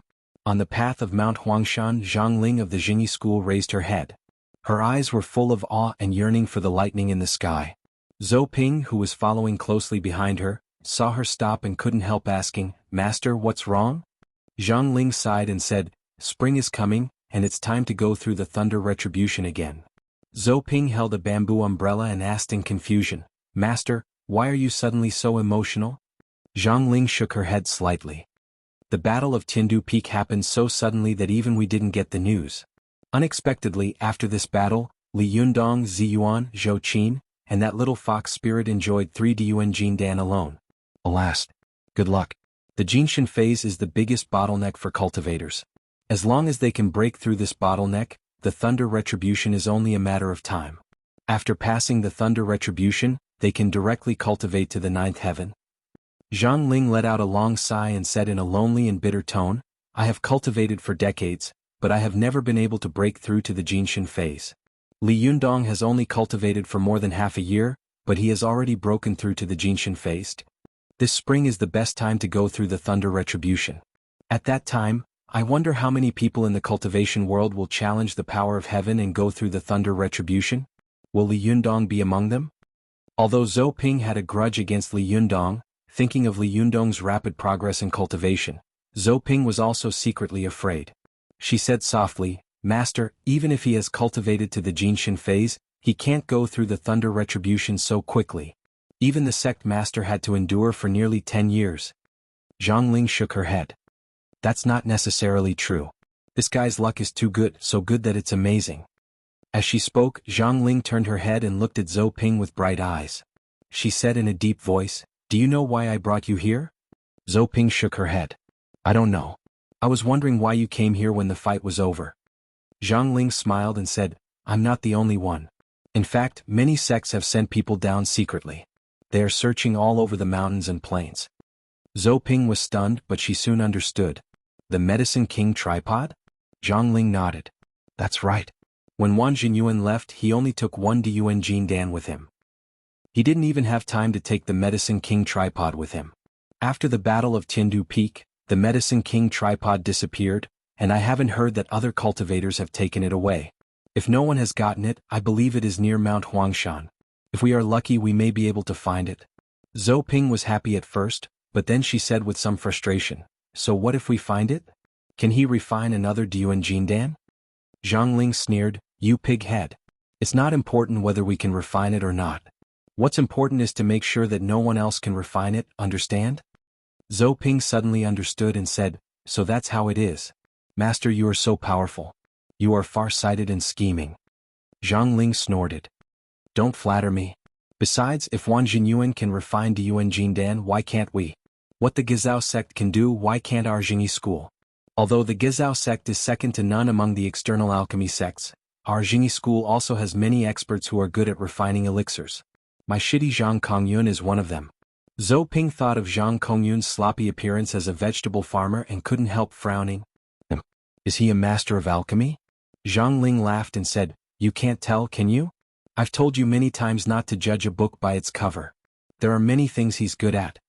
As the two of them talked, they searched around with sharp eyes. Suddenly, Zhou Ping's eyes swept over and saw a vague figure on a cliff. Zhou Ping pointed and said in surprise, "Master, look, there's someone." Zhang Ling looked over and saw a figure hanging on a pine tree on the cliff. She turned her head and said to Zhou Ping, "Go and see what's going on." Zhou Ping nodded. In an instant, her yang spirit went out of her body and wandered around the man. Then she quickly returned to her body and said, "Master, it's a foreigner. He seems to have fallen off a cliff and is unconscious now. Should we save him?" Zhang Ling was stunned.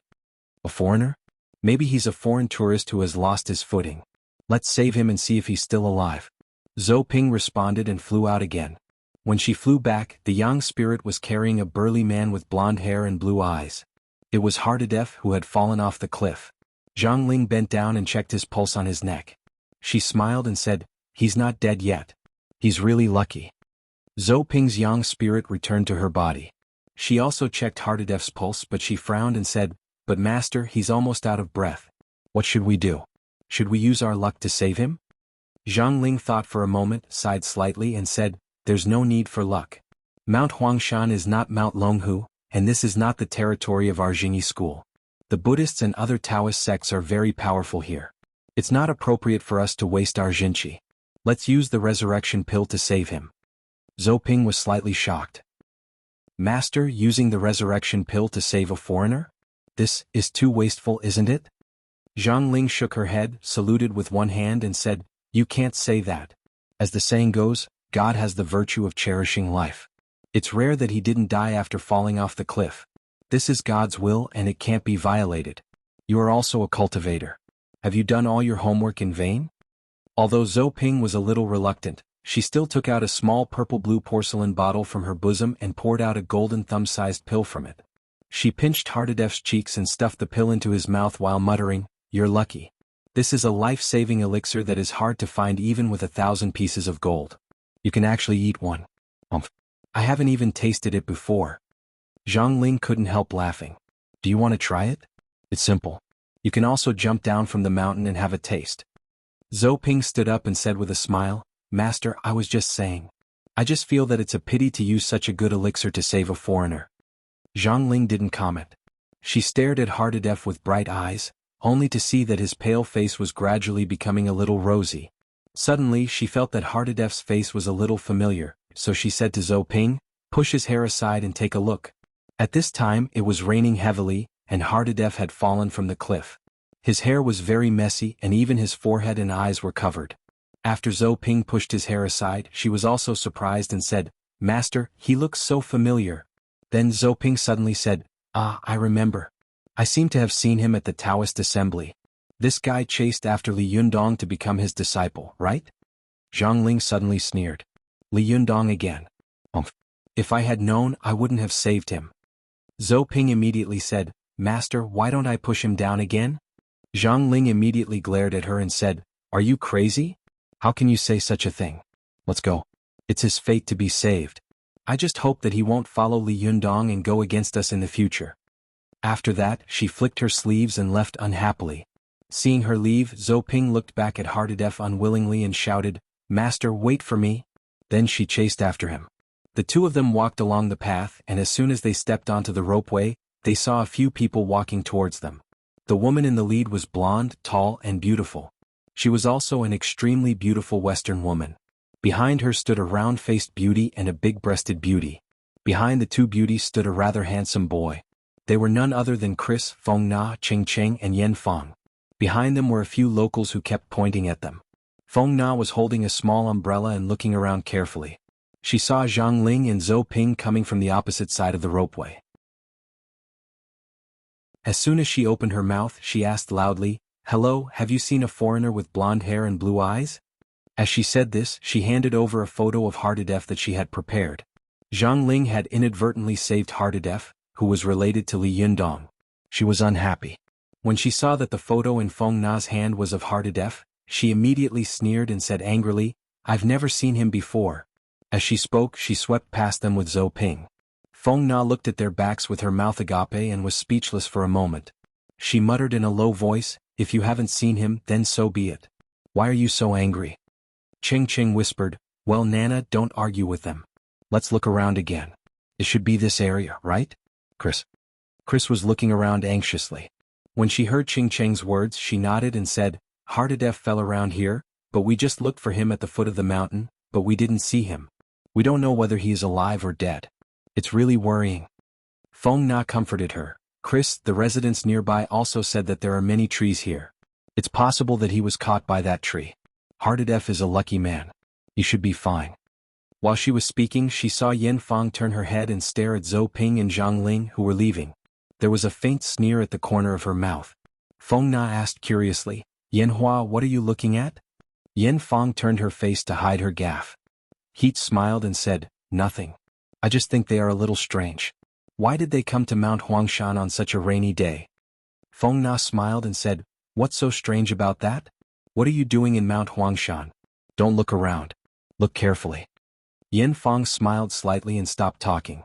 Finally, she quickly glanced in the direction of Zhang Ling's departure and thought to herself, Humph, they are all looking for the Medicine King tripod. I wonder if they have found it. Chris and the others searched along the ropeway but found nothing. Feng Na stood on the path halfway up the mountain in a daze and said, It's not a good way to go on like this. Maybe we should spread out and look around? Then give a shout and perhaps John will hear us if he is awake. Chris smiled bitterly and said, This is the only way. I will look along the east side and you can look in other directions. Feng Na nodded. She turned to Yen Fang and said, Yen Hua, where are you going to look? Yen Fang had no intention of looking for people with them at all. The reason why Heat came to Mount Huangshan with Feng Na was that Heat wanted to spy on the situation here after the Battle of Tiandu Peak, especially to find the whereabouts of the Medicine King tripod. Secondly, Yen Fang had learned through his own channels that Chris had also obtained the divine chi of elixir and wanted to find an opportunity to change his body. Since Yen Fang had occupied his nephew's body, although he had changed from a 5-leak body to a 7-treasure body, his strength had not increased but decreased. Especially when he was cultivating, there would always be a strong sense of guilt in his heart. Moreover, the Yuanyang Qi in Yen Hua's body and his own Yuanyin Qi would always cause a violent conflict, which would cause his cultivation to regress. Yen Fang smiled and said to Feng Na, Chris is unfamiliar with this place. I'm afraid she will be in danger. I'd better stay with her. Feng Na thought for a moment and said with a smile, Well, let's split up first and meet here in an hour. They discussed for a while and then dispersed. Chris didn't know that she had been stared at by Yen Fang. On the contrary, she smiled gratefully at Yen Fang and said, Thank you very much. You are really a gentleman. Yen Fang put on a fake smile and said meaningfully, You don't have to thank me. I'm not a gentleman. Chris knew that Chinese people were modest. She thought that this was Yen Fang's modesty. She smiled politely at Yen Fang and said, Where should we start looking? Yen Fang intended to guide Chris to a place where there were few people. Heat pointed casually and said, Let's go there. Seeing that Yen Fang was pointing to a mountain path, Chris hesitated for a moment, but she quickly nodded and said, Okay, let's go there. Then she walked forward. Yen Fang walked behind Chris, staring at her like a hunter watching his prey walk into a trap. There was a faint sneer at the corner of his mouth. The two of them walked for a while. Yen Fang saw that there were lush green pines and trees all around. There was no trace of people around. It was obviously a good place to kill people. Heat sneered in his heart. Just as he was about to step forward and make a move, he suddenly heard Chris cry out in alarm. Then she ran forward like crazy and shouted, John, is that you? John. Sorry it's late. There will be another chapter in a while.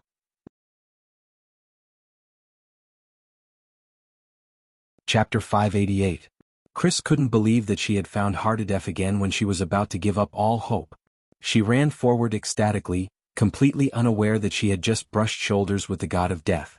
Go to the internet. Yen Fang frowned slightly and took back her outstretched hand. She also showed a hint of surprise and trotted forward. Heat wanted to confirm whether Hardadef was still alive. Heat could not allow another uncontrollable factor to appear while he was changing his soul. Chris saw Hardadef lying on the mountain path, covered with scratches and bruises. She quickly squatted down and checked Hardadef's breath. She immediately felt a burst of warmth coming from her fingertips. Chris was overjoyed and cheered, Thank God he's still alive. As she spoke, she stood up in ecstasy and hugged Yen Fang, who had just tried to kill her. Yen Fang also hugged her with a smile, but she looked over Chris's shoulder at Hardadef in bewilderment. He asked tentatively, Are you sure he's all right? Chris was so happy that tears flowed from her eyes. She smiled and said, "Hurry up and send him to the hospital. If we delay any longer he might be in trouble." While she was speaking, she heard Hardadef suddenly moan and whisper, "Water." Chris quickly searched her body but she exclaimed, "Damn it, the water is all with Feng Na." She quickly said to Yen Feng, "You stay here and look after him. I'll call Feng Na." But she took out her mobile phone and dialed the number, but because the signal in the mountainous area was not good, she couldn't get through. Chris had no choice but to look at Yen Feng. Yen Feng seemed to know what she wanted to say, so she rushed to say, "I'll look after him. You go find Feng Na and bring her the good news." Chris didn't doubt her words. She smiled happily, nodded hard and turned to leave. Yen Feng watched Chris leave, and the smile on her face became gloomy little by little. Heej gritted his teeth and looked at Hardadef, cursing in a low voice, "Damn it. Why did I find you at this time? Damn it, why aren't you dead yet?" Yen Feng looked at Hardadef with hatred in her eyes. The more she thought about it, the angrier she became. Heej bent down slightly and whispered, "There is still the smell of the resurrection pill of morality in your body. Who saved you? Was it Zhongling? If this fellow is really meddlesome, why doesn't he just let you die? Do you know how hard it is for me to find a good body? Do you know how badly I was forced by Li Yundong?" Yen Feng's face was twisted and she cursed everything like a demon. "Look at me now. I'm neither a man nor a woman. I don't look like a human nor a ghost. Even his cultivation had regressed a lot. Damn it, why do you foreigners have such good lives? Not dead even after falling off a cliff? Why was Chris so lucky? She could actually absorb divine elixir qi. Damn it. Li Yundong, this bastard, is helping the wicked. Why does God help him? Why?" Yen Feng's low roar echoed in the jungle like a devil's howl. Her eyes were shining with a fierce light, but suddenly she saw Hardadef's eyelids tremble slightly. The blonde and blue-eyed foreigner struggled to open his eyes and said, "My master, he is a good person." This sentence was ordinary, but in Yen Feng's ears, it was no less than a thunderbolt striking him. Yen Feng was so frightened that she suddenly stood up and took 2 steps back. She looked at Hardadef in shock and stammered, You're awake? What did you hear? You heard it all?" Hardadef struggled to open his eyes and said intermittently, "I heard what you said. You misunderstood my master, Heech." Yen Feng didn't hear a single word of Hardadef's next words clearly. For a moment, his mind was buzzing and fear and panic drowned his soul. Yen Feng had never thought that her cultivation would have regressed to the point that she couldn't even detect whether the person in front of her was awake or not. But what was even more frightening was that Hardadef had actually heard her words. This meant that her identity had been exposed. Although she could change her body again, how could it be so easy? Whose body could she take? Chris. What if she came back and Hardadef told her what she had just said? Take Hardadef's body? This foreigner's yang qi was even stronger than Yen Hua's. Moreover, even if she took Hardadef's body, what about Yen Hua's body? Where could she hide it? How could she explain his whereabouts? Could she adapt to this foreigner's words, deeds and habits? At least she knew Yen Hua, but what about this foreigner? For a moment, the expression on Yen Feng's face kept changing. She went from panic to fear, from fear to anger, and from anger to murderous intent. Why did Li Yundong's cultivation advance by leaps and bounds and become stronger and stronger, while she always had to run around like a stray dog? Her cultivation was getting weaker and weaker? What? The more Yen Feng thought about it, the more evil thoughts grew in her heart. She stared at Hardadef viciously and thought to herself, it would be great if this guy died. Although Hardadef was seriously injured at this time, his survival instinct was still there. The threat and premonition of death still existed in his natural instinct. Seeing that the murderous intent in Yen Feng's eyes was getting stronger and stronger, he was suddenly shocked and subconsciously wanted to turn around and run away. But at this time, Yen Feng suddenly laughed grimly, stepped forward quickly, and slapped Hardadef's head. Hardadef was also a martial arts practitioner for many years. Although he was seriously injured at this critical moment of life and death, all his potential was stimulated. He subconsciously tilted his body and dodged the fatal blow. His shoulder was suddenly hit by Yen Feng's palm, and his body flew out like a kite with a broken string. Soon he rolled down the steep hillside. Yen Feng stared at Hardadef, who was constantly rolling down the mountain. Heech sneered and said grimly, "After being hit by my palm, all the bones in your body will be broken within 2 hours, let alone rolling down such a high mountain. If you don't die this time, it will be intolerable." Yen Feng looked in the direction where Hardadef had rolled down the cliff again. After a long time, he turned around and rearranged the scene, causing Hardadef to slip and fall. He himself dodged to the side and quietly waited for Chris, Feng Na and the others to come back. But what Yen Fang didn't know was that when Hardadef rolled down the steep hillside, he was lucky that his head didn't hit the rocks on the mountain. When he rolled to the foot of the mountain and stopped, he heard a clear girl's voice. "Oh, someone has fallen, master." When Hardadef heard this voice, he only had time to shout for help with the last bit of strength in his body before he immediately fainted. At this time, a pretty little girl walked over to the unconscious Hardadef. This girl was none other than Zhang Lufang, the youngest shimi of the Jingyi school, who had followed Zhou Ping to participate in the Taoist assembly. Zhang Lufang walked over to Hardadef curiously and saw that the foreigner's face was swollen and bruised. She squatted down to check Hardadef's pulse, then turned to an old man dressed as a farmer behind her and said, "Master, it's a foreigner. It seems that he's still breathing. Hey, he smells of the resurrection pill of our Jingyi school. It's so strange. Who gave it to him?" Zhang Kongyun walked over unhurriedly with a cane. He narrowed his eyes and glanced at Hardadef, then sighed and said, "If I'm right, it should be eldest Shiji Zhangling who saved him. Is eldest Sherboy here too?" Zhang Lufang asked curiously with her eyes wide open. Zhang Kongyun stroked his beard and said with a smile, "Of course. Even I am looking for the Medicine King tripod. How can she not look for it?" Zhang Lufang blinked a few times, pointed to Hardadef at her feet and said, "Master, should we save him?" Zhang Kongyun shook his head and said, "Alas, eldest Shiji even gave him the resurrection pill. Obviously he was seriously injured before he fell off the cliff. Now he's even more injured. Hey, he seems to have been hit by a palm? Let me see." Zhang Kongyun bent down and checked Hardadef's pulse. He immediately frowned and said, "This auroch. It seems to be the Shenmen Qi of our Jingyi school. It can't be. Could it be eldest Shiji?" Zhang Lufang was also tongue-tied and said, "Could it be that eldest Sherboy accidentally hurt him? And then she gave him the resurrection pill?" Zhang Kongyun shook his head and said, "Impossible. Eldest Shiji is proud and conceited. Although she is a little hot-tempered, protective and stubborn, she is not a bad person. She would not do such a heartless thing." Zhang Lufang looked at Hardadef sympathetically and said, "This man is so miserable. He actually fell off the cliff twice. And he didn't die twice. Master, can you save him?" Zhang Kongyun scratched his beard in embarrassment. He frowned and said, "This man has already taken the resurrection pill of morality before. Obviously he has already been injured. Now he is seriously injured by the palm force and the fall from the cliff. His injuries are getting worse and worse. Even God can't save him." Zhang Lufang was greatly disappointed. "Master, even you can't save him?" Zhang Kongyun thought for a moment and said, "I can only give it a try, but the result depends on his own luck." Zhang Lufang smiled and said, "Master, just give it a try. Anyway, no one will know that you did it if you fail." Zhang Kongyun glared at her and pretended to be angry. Don't jinx it." As he spoke, he rolled up his sleeves, took out a golden needle from his cuff, and quickly pierced it into the Baihui acupoint on the top of Hardadef's head. Zhang Kongyun's movements were fast and steady. With a pinch of his fingers, the 3-inch-long golden needle was completely inserted, leaving only a little bit of the end. Zhang Liufang's eyes widened and she looked at Zhang Kongyun nervously. She saw her master shake the golden needle with his fingers and then quickly pull it out. Before long, Hardadef's eyelids trembled slightly and he opened his eyes. Well, I promised to make up for the next chapter, but I was urged to sleep by the leader. I can only upload the second chapter for today and finish the rest of the chapters tomorrow. I'll upload them as soon as possible so that I can be relieved.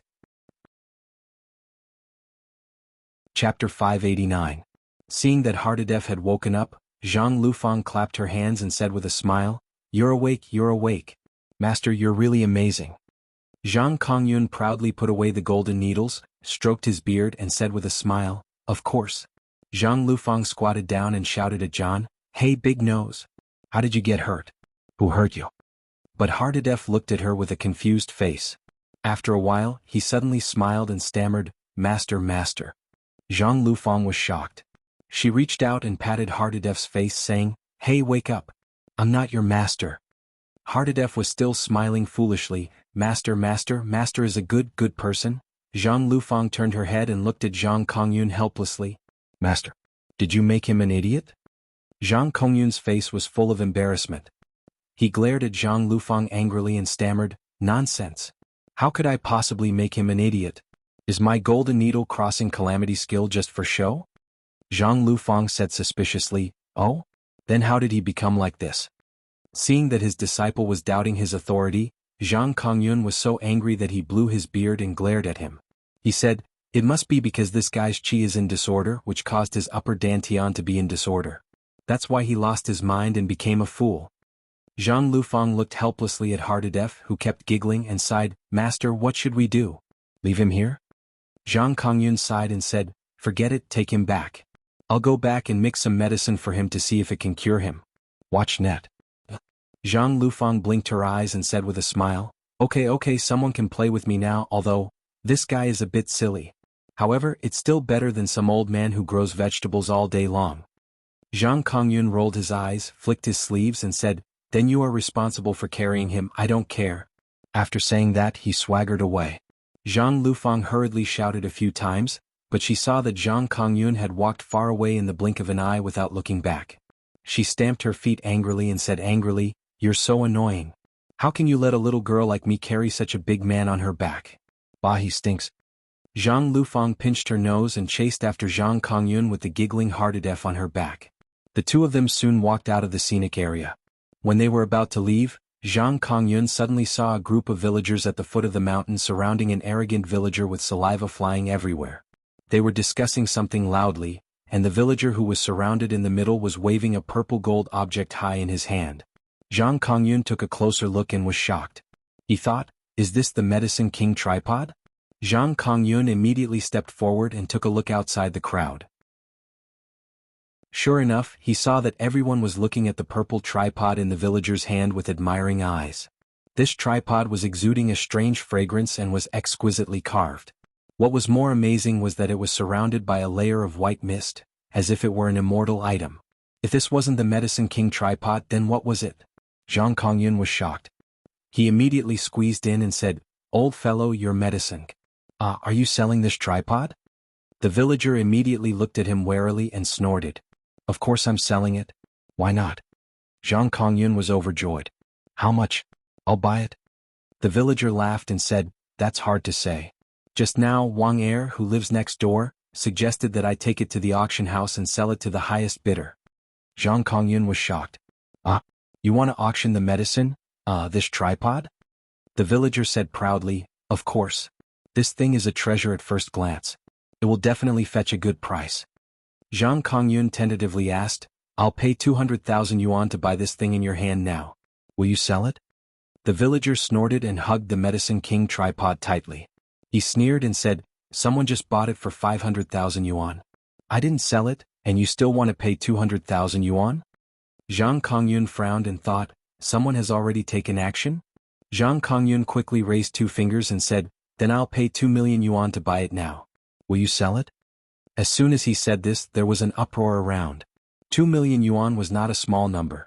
The villager was stunned. 2 million yuan? His eyes suddenly showed a strong desire, but he quickly gritted his teeth and said, "No." Zhang Kongyun immediately said, "Then 3 million yuan?" There was another exclamation around. Bubble, Under's first post at this time. The villager laughed and said, "It looks like a treasure. I won't sell it. I'll buy it at the auction."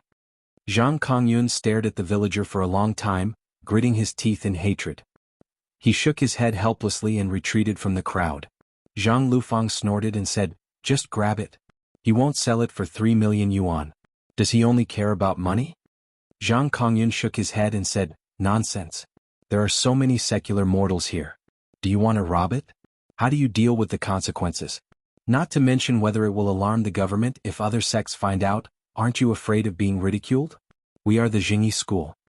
Zhang Lufang carried Hardadef on her back and looked at the villager who was still showing off in the field in disappointment. "What should we do?" Zhang Kongyun sighed and said, "Since he wants to auction it, he can't run away anyway. We'll go back and find someone to keep an eye on him. If someone wants to rob it, we'll wait for him to get it and then we'll rob him. If no one wants to rob it, we'll see who is richer at the auction." Zhang Liufang's worry turned into joy. "That's right. Is our Jingyi school short of money?" However, Zhang Kongyun shook his head and said, "That's not necessarily true. If the cultivation world knows that the Medicine King tripod has been auctioned, it will definitely turn the world upside down. At that time there will be another storm. As he said this, he sighed and said, "Let's go." This trip was not in vain. Finally, we know the whereabouts of the Medicine King tripod. Just as Zhang Kongyun was about to return to Mount Longhu with Zhang Lufeng and the dumbfounded Hardadef, Chris, Feng Na, and Ching Ching were overjoyed and rushed to where Hardadef had been. But when Chris arrived at the place again, she found that Hardadef had already disappeared. Chris suddenly became anxious and shouted around like an ant on a hot pan, "Hardadef! Hardadef!" Feng Na looked around and asked sympathetically, "Is it here?" Chris stamped her feet and said anxiously, "It's here. I remember it clearly. By the way, Yin Hua said that he would help look after Hardadef. Where is he?" Feng Na comforted her softly, "Chris, don't worry. Maybe Yin Hua took Hardadef to another place."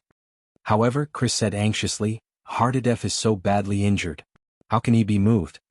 Ching Ching, who was standing to one side, had sharp eyes. She saw a person coming out of the jungle. It was Yen Fang, so she quickly pointed and said, "Hey, he's here." Chris immediately rushed to Yen Fang and said anxiously, "Yen Hua, what are you doing?" Yen Fang looked as if nothing had happened. Heach smiled and said, "I went to the toilet." "What's wrong? What happened?" Chris looked frightened, and an ominous thought flashed through her mind. She said in a trembling voice, "What? You went to the toilet? Hardadef isn't with you?" The smile on Yen Fang's face slowly froze. Heach pretended to be surprised and said, "What's wrong with Hardadef? What happened?" Chris's heart sank bit by bit. She only felt that her hands and feet were cold. She said, "Damn it, Hardadef couldn't have." As she said this, she immediately rushed to the edge of the cliff and looked down with wide eyes. However, the slope of Mount Huangshan was steep. Although it was halfway up the mountain, the forest at the foot of the mountain was dense. Even an army might not be able to find it, let alone a person. The more Chris looked at it, the colder her heart became. The more she thought about it, the more flustered she became. Ching Ching suddenly pointed at Chris's feet and said, "Hey, look." Chris and the others looked in the direction Ching Ching was pointing, only to see a few indistinguishable footprints beside the cliff, and the weeds next to them were also very messy. Chris's heart suddenly trembled and she said in fear, "Could it be?" Yen Fang saw that everyone was guessing according to his plan. She was overjoyed, but her face was full of fear. Did Hardadef roll down just now? Her words made everyone's hearts skip a beat. Chris knelt down beside the cliff. She remembered that Hardadef had fallen off the cliff in order to save her. She had found him with great difficulty and found that he was not dead, but he had still not been able to escape the claws of death. For a moment, Chris was so sad that she burst into tears. Yen Fang also looked sorrowful and remorseful and said repeatedly, "It's all my fault. I should have kept an eye on him. I shouldn't have left." Seeing Yen Fang constantly blaming herself, Feng Na also sighed and said, "It's not certain now. Yen Hua, you don't have to blame yourself too much. Let's hurry down the mountain and look for him again." After she finished speaking, Chris immediately stood up and ran down the mountain like crazy. After they arrived at the foot of the mountain, even with the help of the locals, they were still unable to find Hardadef's whereabouts. The only local who had seen Hardadef lived on the other side of the mountain and had not been able to meet Chris and the others. After searching for a long time, seeing that it was almost night, Chris and the others finally gave up. After leaving their contact information with the locals, they set off on their journey back to Tianan City. Along the way, Chris's heart was heavy. After saying goodbye to Feng Na, she returned to Li Yundong's residence. But just as Chris entered the building, she saw Ling Yu arguing loudly with two men in suits at the door. The two men in suits were kneeling at the door, their backs straight, blocking the door tightly. One of the men pressed his hands on his knees and said loudly in Chinese, "I'm Saionji Tsunakatsu of Jinyan Tantrism. I came to see leader Li Yundong on the order of Masako Tachibana. Please introduce me." Make up for the missing chapter, and today's two updates are still the same. Chapter 590. Obviously, it was not the first time that Ling Yu of the Fox Zen School had dealt with this man. She said angrily, "I told you that our leader is in seclusion. Can't you keep your voice down?" Sanjit Tsunakatsu stared at her and said, "Seclusion? In a place like this? Do you think we are all fools?" Ling Yu said angrily, "Do you care where our leader is in seclusion? Even if he is in seclusion here, what does it have to do with you?" There was a flash of anger in Sanji's eyes, but he suppressed it and said, "I will never leave until I see leader Li Yundong." A man next to him also said in a loud voice, We want to see leader Li Yundong. Please introduce us. The little foxes behind Ling Yu also came over one after another and said, "Why are you two so annoying?" I said that the leader is in seclusion. Why are you always shouting? What on earth is the matter that makes you so anxious? Can't you wait a few days? Saionji Tsunekatsu said, Masako Tachibana sent me to deliver a letter and made an appointment with him before the Okunin, but leader Li Yundong did not reply to me. Ling Yu was shocked. She looked at Saionji Tsunekatsu up and down and said in surprise, "Did you send it?" At this time, Chao Yi and Lu Yuehong of the Fox Zen School heard the noise and came out one after another. Chao Yi saw two Japanese men blocking the door tightly.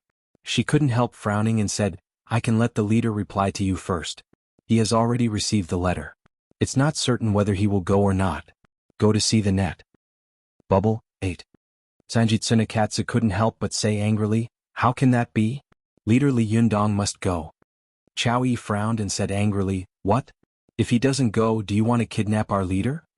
Saionji Tsunekatsu said loudly, "A real cultivator should not retreat in the face of a challenge. He is timid and cowardly." When Ao Wushuang heard this, she couldn't help but come out and say coldly, "Since you are a cultivator of Xinyan Tantrism, are you a warrior or a monk? Why do you speak so murderously? The Xinyan Tantrism that I know does not believe in such a murderous dogma." Saionji Tsunekatsu saw that Ao Wushuang was as beautiful as a peach and as cold as frost. Although she was extremely beautiful, she exuded a strong aura that could not be violated. He suddenly became a little more polite and said, "The way we believe in is different from the way you believe in. Yuhan people believe in peace, but we Yamato people believe in martial arts.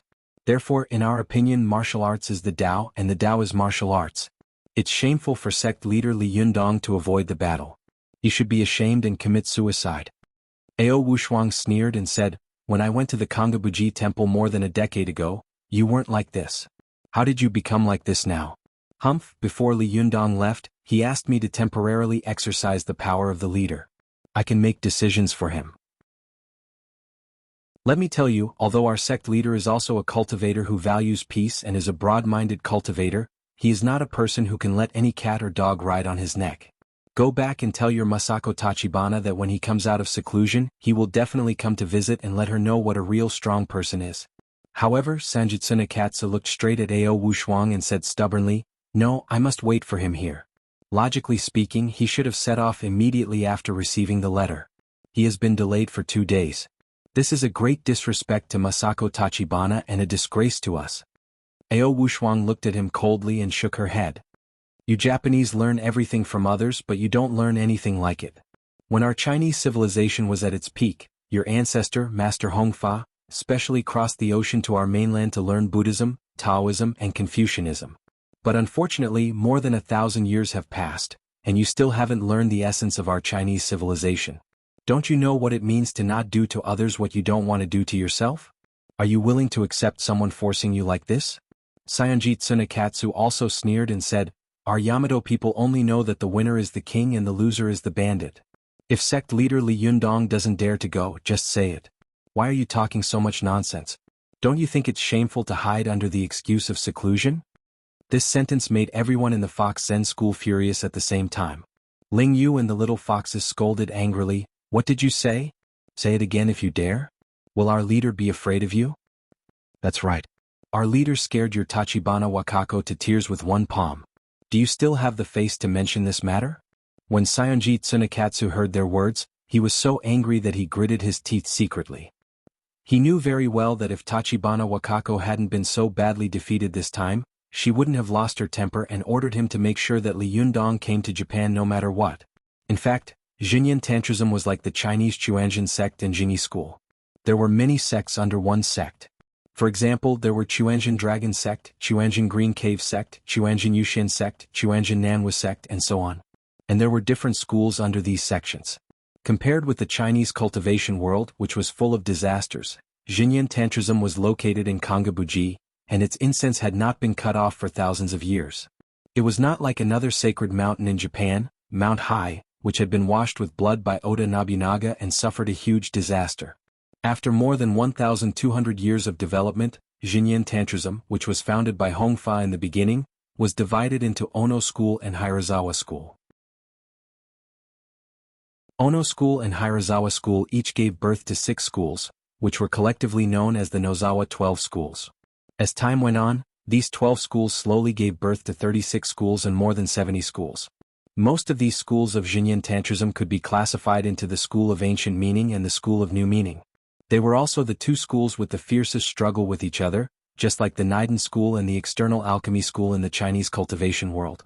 In the Edo period of Japan, the School of Ancient Meaning occupied the ancestral court of Xinyan Tantrism, Mount Koya, while the School of New Meaning left Mount Koya under the exclusion of the School of Ancient Meaning and occupied Mount Ji and Mount Feng. After a long period of open and secret fighting, the School of Ancient Meaning and the School of New Meaning were scarred by each other. The cultivators of the two sects who could not bear the torture, reached an agreement under the mediation of the Emperor of Japan in the 5th year of Meiji. Mount Koya was initially set as the general base of the School of Ancient Meaning, and Mount Ji and Mount Feng were the general base of the School of New Meaning. The monks of the two sects and the three mountains were taking turns to serve as the chief steward of the Xinyan sect, leading all the temples of the Xinyan sect in the world. However, because both of the two sects wanted to hold the position of the chief steward of the Xinyan sect for a long time, the two sides began to fight openly and secretly again. The School of Ancient Meaning gradually gained the upper hand in the battle between the two sects by virtue of the awakening of the powerful bloodline power of the Masako family. Masako Tachibana also laughed proudly in the entire Japanese cultivation world in the 10 years of fighting. However, seeing that the quadrennial election ceremony for the chief steward was about to be held, in order to compete for this position, the two sects were working hard to build momentum among the people. At this critical moment, there was a scandal that Masako Tachibana's daughter, Tachibana Wakako, was frightened by a Chinese cultivator and cried. This was tantamount to throwing a heavy atomic bomb in the entire Japanese cultivation world. The School of New Meaning, which was originally hostile, immediately gloated and publicized it. Some of the other schools of Ancient Meaning also angrily questioned Masako Tachibana and raised questions. Sanji Tsunekatsu still clearly remembered that when Masako Tachibana was in the lobby of Okunin, she was besieged and questioned by the masters of many schools of Ancient Meaning. Her weak body was almost drowned. Although these schools all belonged to the School of Ancient Meaning, Masako Tachibana had occupied a high position for too long, which made other schools extremely jealous. Therefore, even within the School of Ancient Meaning, there were fierce battles and undercurrents surging. Under the discussion of the goddess Tachibana Wakako and the 413th great monk of Kangabuji Temple, Kaisai Hikaryuni, they agreed that since Li Yundong had brought them shame and disaster, they had to defeat him in front of all the people in the Japanese cultivation world. Only in this way could the current crisis be resolved. However, as the youngest and most promising monk of Kangabuji Temple, known as Chongqing Vajra, Sanji Tsunekatsu, came to Tiannan City with the heavy responsibility of Masako Tachibana on his shoulders. However, the letter of challenge he sent was like a clay ox sinking into the sea, and there was no news. Seeing that the quadrennial election ceremony of Japanese Xinyan Tantrism was about to begin, he couldn't even see Li Yundong. How could he not be anxious? In the face of the ridicule of the Fox Zen school, Sanji Tsunekatsu was anxious and angry. His eyes gradually revealed a fierce light, and his back slightly straightened, like a beast that was about to choose people to devour at any time. He thought to himself, Li Yundong is a coward. He doesn't dare to show up, so he let a group of women come out to be his shield. Damn it. Sanji Tsunekatsu clenched his fists and trembled with anger. He gritted his teeth and said, Tachibana Wakako is just a little more than 10 years old. What's there to be proud of when you beat her? If you have the ability to beat our Tachibana Wakako, then you are powerful. Ao Wushuang saw that he was so stubborn that it was almost impossible to communicate with him. She still wanted to speak, but Ling Yu said impatiently, Shu, don't talk to him. It's useless. I've told him many times that the leader is in seclusion, but he just won't listen. If he wants to kneel, let him kneel. At this time, Chris, who had been watching for a long time, finally couldn't help it. She stepped forward and said to Sanji Tsunekatsu, Li Yundong is indeed in seclusion. It's useless for you to urge him. Sanji Tsunekatsu turned his head and saw a blonde foreign woman speaking to him in fluent Chinese. He was stunned but replied in English, Who are you? Chris also replied in English, I'm Chris? Sanji Tsunekatsu asked, I mean, how can you be sure that Li Yundong is in seclusion? Chris said, I'm his registered disciple. Before I left, I saw him in seclusion. Sanji Tsunekatsu was shocked and immediately looked at Chris carefully. He recognized from Chris's accent that she was an American, but this American said that she was Li Yundong's disciple. Saionji Tsunekatsu said in surprise, "You are his disciple?" Chris shook her head and said, "No, I'm just a registered disciple, not a disciple yet." For a moment, Saionji Tsunekatsu looked at Chris in a daze and couldn't speak for a long time. In the eyes of many Japanese, they were most afraid of the United States, but the one they despised and looked down upon the most was precisely China, which was separated from them by a strip of water and the source of their culture. But in the end, this American had become the disciple of the Chinese? It seemed that the American was begging to be his disciple, and this Li Yundong was hesitant to give her the status of a registered disciple? What was going on? Chris saw that Saionji Tsunekatsu did not speak, so she walked over to Ling Yu and the others and said to him, "If you don't believe me, you can keep waiting, but please be quiet." Since the end of World War II, the Americans had always been the emperor of the Japanese people. Decades of national imprint had been deeply engraved in the bone marrow of the Japanese, making them feel that they were inferior to the Americans. Even the cultivators were no exception. Saionji Tsunekatsu's eyes widened as he watched Chris and the others enter the door, and then the door closed indifferently. For a moment he could not come back to his senses and was speechless. A young man on the side couldn't help but say anxiously, "Changxing, what should we do now?" Saionji Tsunekatsu calmed down and he quickly came back to his senses. He gritted his teeth and said, I don't believe he's not inside. I clearly saw him go in and never come out." With that, he quickly pinched a few fingers and snorted coldly, "I don't believe that I can't force him out. I had something to do in the evening and came back very late. Sorry. Try to write another chapter, but it may be very late. Don't wait, maybe you will be urged to go to sleep in the middle of the code. If so, then you can only write the second chapter tomorrow morning. What a pity."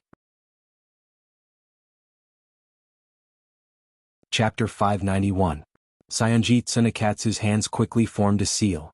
The ring and little fingers of both hands curled up, and the thumb, index finger and middle finger stretched out straight. The fingertips of both hands faced each other and pressed down on the ground. Junchi flowed all over his body, and soon a red cinnabar red dot appeared between his eyebrows. This red dot threw out a red light, just shining on the center point of the two fingers. Go to see the net. Bubble 8. In an instant, a flowing white mist appeared in the place where Saionji Tsunekatsu's fingers were framed. In the white mist, the scene of Chris, Ling Yu and others talking in the room clearly appeared. Saionji Tsunekatsu snorted coldly. With a turn of his mind, the white mist quickly changed into the scene of the room of Li Yundong and others inside. However, Saionji Tsunekatsu searched around, but he never found Li Yundong's figure.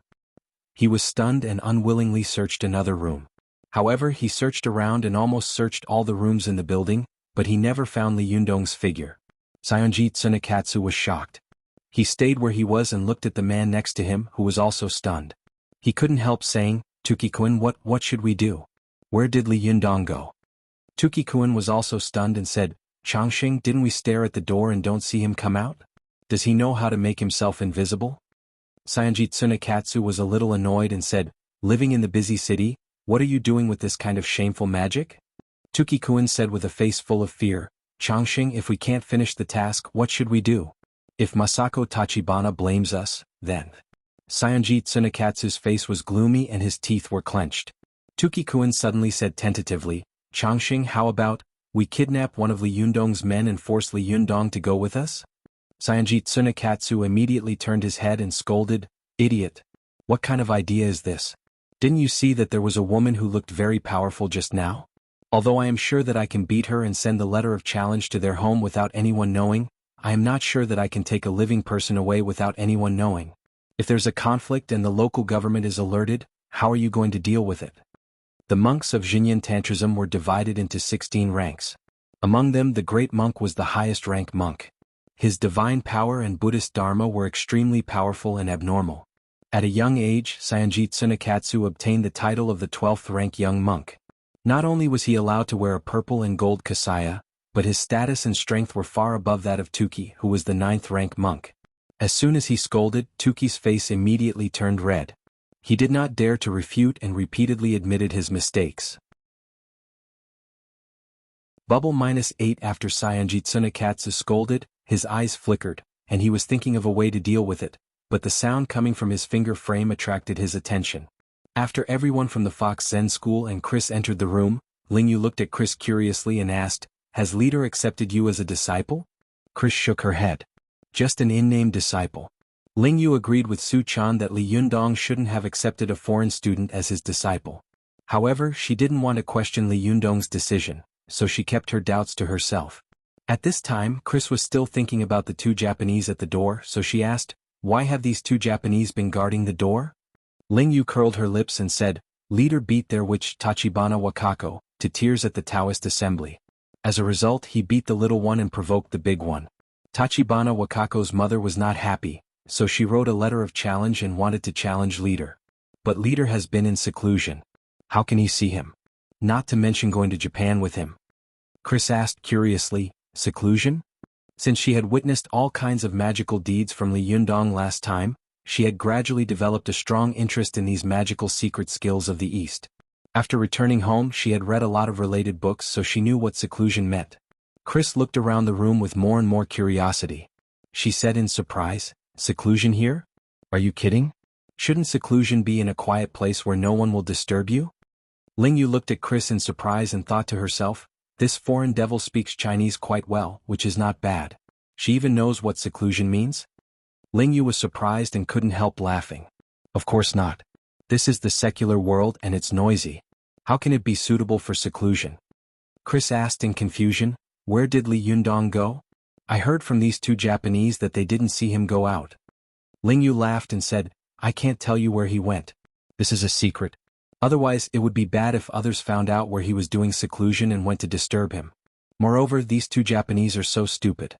They only know how to guard the main door. Don't they know that we almost never go through the main door?" Chris opened her mouth wide and asked in surprise, "Not through the main door? Then where?" Ling Yu pointed to the balcony and laughed. "Don't you know that we Chinese like to go through the back door?" This sentence had a double meaning and was humorous. All the members of the Fox Zen school laughed. However, Chris didn't find it funny at all. She walked to the balcony with a strange look in her eyes, looked around and shook her head secretly.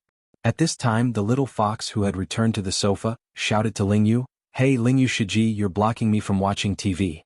Hurry up and get out of the way." Ling Yu and the little foxes had been watching TV before. After being harassed by Saionji Tsunekatsu, they put it down for a while. At this time, when she was reminded by her junior sister, she immediately sat aside excitedly and asked, "Which episode is it? Why is it the news? Who changed the channel? I don't want to watch the news. Change the channel, change the channel." Just as the little foxes were about to change the channel, they heard Chris suddenly shout in surprise, "Don't change it, don't change it. Look, what's this?"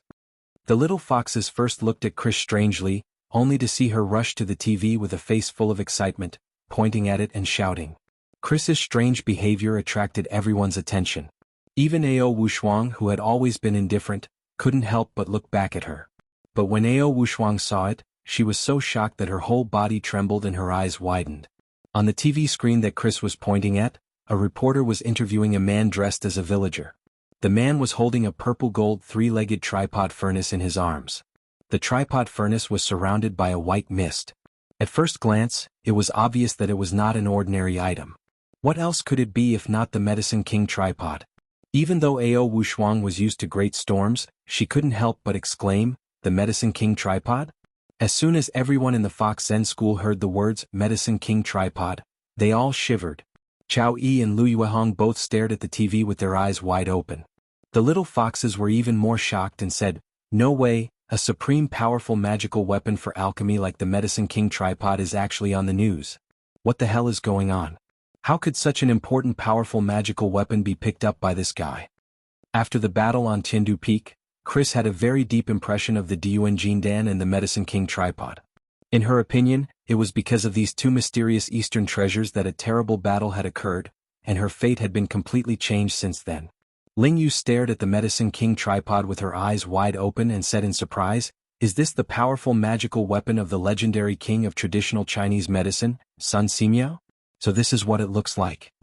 The little foxes also gathered in front of the TV, wishing they could stick their eyes on the TV screen. They carefully looked up and down at the legendary powerful magical weapon. For a moment they sighed and said, "Oh, the Medicine King tripod is so beautiful. Yes, this guy is holding the Medicine King tripod. Isn't he afraid of getting into trouble? Tut, you're so stupid. Didn't you see that he called all the reporters here? Now that it's exposed, everyone in the world will know that he has the Medicine King tripod. At that time, even the cultivators who want to kill him will be afraid. That's right, Shiji, you're so smart. The little foxes chattered. At this time, the TV news switched back to an old expert. The old expert had silver hair and was seriously expressing his views and opinions on the cultural relics that the villager had picked up. When Ao Wushuang heard the expert use vague words to infer the origin of this cultural relic, she couldn't help but frown and whisper, "What are they going to do with such great fanfare?" She was full of doubts, but soon the picture changed back to the host. The host said, Quan Jincheng, a villager in the Huangshan scenic area of Anhui province, claims that this treasure is his family heirloom. On the first day, someone offered a high price of 3 million yuan to buy it from him, but Quan Jincheng refused. Now the villager says that he wants to auction the treasure, and only the highest bidder can get it. Hearing this, the people in the room suddenly burst into an uproar. Ling Yu said in surprise, "What? This person actually auctioned the Medicine King tripod? Isn't this too ridiculous? How much money would it cost to buy it?" Chao Yi also stamped her feet and said, "Damn it, leader is in seclusion and we can't tell him this news. What should we do?" At this time, almost everyone looked at Ao Wushuang and regarded her as the pillar at this time. Ao Wushuang pondered for a moment and said in a deep voice, "Don't panic. Such a treasure will definitely not be auctioned in a short time. Even if we want to evaluate it, it will take some time. I hope that leader can come out of seclusion during this period of time." However, Ling Yu said with a sad face, "Oh, it's not easy for leader to come out of seclusion. We don't lack anything now but money. Where can we raise money for the auction? Should we sell the Desanxian store?" The other little foxes immediately shook their heads like a rattled drum. No, we won't have any pocket money if we sell it." Chao Yi also shook her head and said, "That shop won't be worth much even if we sell it. This Medicine King tripod will definitely be sold at a terrifying price. I'm afraid, it's not something we can afford." Chris was listening attentively. She suddenly said tentatively, "If you're short of money, I seem to have a little."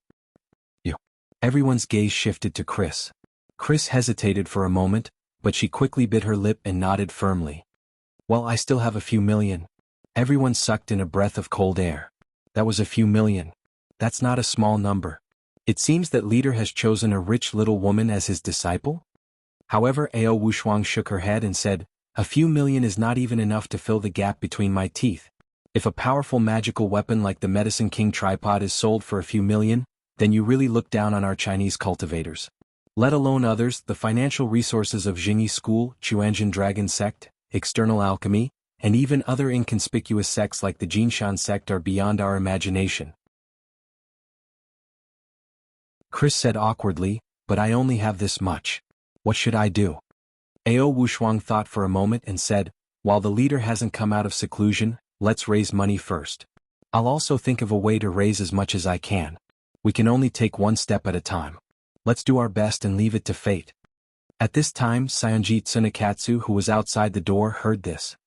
He immediately stood up, and Tuki, who was next to him, also stood up and said angrily, "Damn it, we were guarding in front, but Li Yundong ran away from behind. Is he a rat?" However, Saionji Tsunekatsu's eyes flickered and he didn't answer him. After a long time, he suddenly turned his head and said to Tuki, "Tuki, immediately report to Masako Tachibana that the alchemy supreme magical weapon of the Chinese cultivation world, the Medicine King tripod, has appeared. She will definitely be interested when she hears it. With the financial resources of our Xinyan Tantrism, if we participate in the auction, it will be easy. At that time, whether we take this powerful magical weapon for ourselves or lure Li Yundong to Mount Koya, I think he can no longer escape." When Tuki heard this, he was immediately overjoyed. "Changxing, this is a good idea. Killing two birds with one stone. He deserves to be the youngest and most promising young monk." Sanji Tsunekatsu snorted coldly and said, "Let's go. When the time comes, I want to see what kind of expression Li Yundong will have when he sees the supreme magical weapon of the Chinese cultivation world fall into our hands." After that, he sneered and left with a flick of his sleeve. At this time in Mount Tianlong of Dongwu City, thousands of miles away from Tianan City, Li Yundong, Su Chan, Zi Yuan, and Zhou Qin were just in the deepest closed-door meditation. Yesterday's second day. Chapter 592. Li Yundong left his home in Tianan City with Su Chan, Ziyuan, Zhou Qin, and the others and went to the secret room of the Fox Zen School of Mount Tianlong. However, because he had sealed the stone cave before, Li Yundong had to use the Fan of Seven Treasures to enter from the back door of Mount Tianlong. Go to the internet. 7 km. After entering the stone room of Mount Tianlong, although the surroundings were closed and the yin qi in the mountain was quite heavy, it was quiet and no one would disturb them. Therefore, Li Yundong, Su Chan, and the others quickly entered meditation and cultivation. Unlike the last time when he was in a coma, Li Yundong took the initiative to mobilize the jinqi in his body and began to refine his yang spirit and niden according to the Taoist cultivation method. Li Yundong sat cross-legged in the center of the stone room where the mystical silver fox had left the heavenly Jindan technique. There was a futon under his feet. His body was straight and his head was flat, his tongue was on the upper jaw and his mind was empty. After a while the yang spirit went out of his body. At first, Li Yundong's yang spirit body was still the same as his own, but with the flow of Li Yundong's jinqi, the yang spirit continued to grow, and soon it became the appearance of Wisdom King's Fazhen with 3 heads and 6 arms. Li Yundong was in his own spirit space. While visualizing his Fazhen, he was thinking about cultivation. Especially when Li Yundong's cultivation realm was improving day by day, many things that he couldn't understand in the past were immediately integrated as soon as he reached the realm. How did I cultivate my yang spirit? It was exactly what Mr. Niwen Chinpu said in the 8th phase of the heavenly Jindan technique. The 8th phase of Huayuan is down, and the Zhou Xing is nourishing the baby. Sometimes the fire burns the Dan cave. Go deep into the cold spring to get the red turtle. To put it simply, it was the combination of the yin qi of the left kidney and the yang qi of the right kidney. How could he cultivate the jinshin? Li Yundong kept thinking about the ancient books he had read in the spirit space of the burning thumb pot, but he couldn't remember how to cultivate the jinshin for a while. He had asked Ziyuan, but she had told him with a wry smile that even she didn't know. After cultivators reached such a realm, they could only slowly explore it by themselves. Li Jiandong thought for a while and couldn't help but think of the words engraved on the wall by the mystical silver fox in the stone room. He couldn't help but recite the elixir formula of the heavenly Jindan technique in his heart, especially the notes left at the end of the technique. These annotations said, ordinary people should practice the 1st, 2nd, 3rd, and 4th transformations to strengthen their physique and prevent common diseases. The 5th, 6th, 7th, and 8th transformations are very difficult. Those who are not cultivators should be able to put aside worldly affairs and focus solely on cultivation. As for the 9th transformations, it is even more impossible for ordinary people. It requires an absolute treasure on an iceberg, requiring a special person to pluck it. Only then can one cultivate and touch upon it. But how could one cultivate the 9 transformations? Compared to the detailed cultivation method from the 1st cycle to the 8th cycle, Mr. Niwen Chinpu seemed to have made up his mind at the most crucial moment. He did not mention how to cultivate at all and only left behind a poem. The poem said, "The 9 cycles of carefree Tao fruit is complete, and 3,000 meritorious deeds become deities. Golden books and jade slips proclaim the imperial edict, and auspicious clouds soar to the 9th heaven." This poem was completely different from the previous 8 transformations poem. There was no mention of the cultivation method between the lines, only the result of cultivating to the 9 transformations. This made Li Jiandong very depressed, and he even speculated maliciously, could it be that Mr. Niwen Chinpu himself didn't cultivate to the 9th cycle, so he didn't write it down? Or is this the 9th cycle of his own imagination? Thinking of this, Li Jiandong couldn't help laughing in the spirit space. He quickly swept this idea out of his mind and quickly searched for the many ancient books he had read in the spirit space of the burning thumb pot. Although Li Jiandong had cultivated to the primary phase of the jinshin, after his encounter with Su Ling, he had clearly discovered the terrifying power and fatal flaws of the primary phase of the jinshin phase. Although it was almost impossible for cultivators in the yangshin phase or below to defeat a master of the jinshin phase, it did not mean that the jinshin phase was really invincible. The primary phase of the jinshin phase, that unbreakable jinshin, was not really invincible.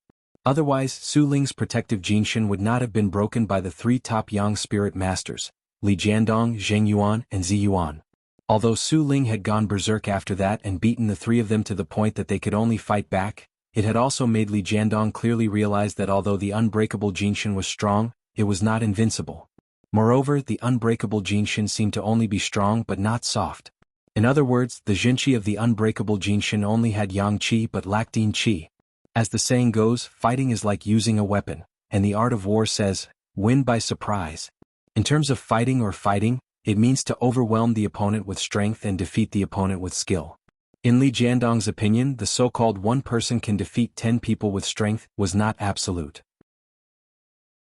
Even if Su Ling had the strength of 10,000 kilograms, He Jing Yuan's Hell Wuzhang Enchanting Jade and Zi Yuan's Ninth Heaven Zi Yuan Silk added together could still compete with the opponent through ingenious moves and fighting skills. The reason for this was the softness, ingenuity, and the opponent's too simple Jinqi. The reason why the Yang spirit was stronger than the Yin spirit was that the condensation of energy of the Yang spirit was far stronger than that of the Yin spirit.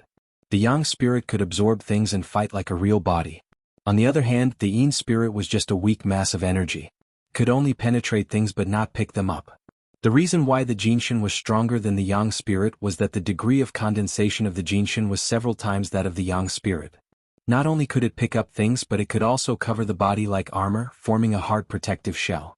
When a cultivator's Jinqi was condensed to a certain extent, their soul would undergo a qualitative change. The density of Jinqi would continue to increase, changing from the Yin spirit to the Yang spirit, and from the Yang spirit to the Jinshin. When it was condensed to the highest level, it would be able to challenge the power of heaven. Li Jiandong used to be very puzzled. Why is Su Ling's Jinshin so stiff and rigid? It only knows how to protect its whole body, but it can't change at will like the Yang spirit? According to Li Jiandong's speculation, if the Jinshin could change at will like the Yang spirit and transform into a sharp blade with the power of the unbreakable Jinshin, wouldn't it be invincible? Or if it changed into a shield, wouldn't it be impenetrable by any powerful magical weapon?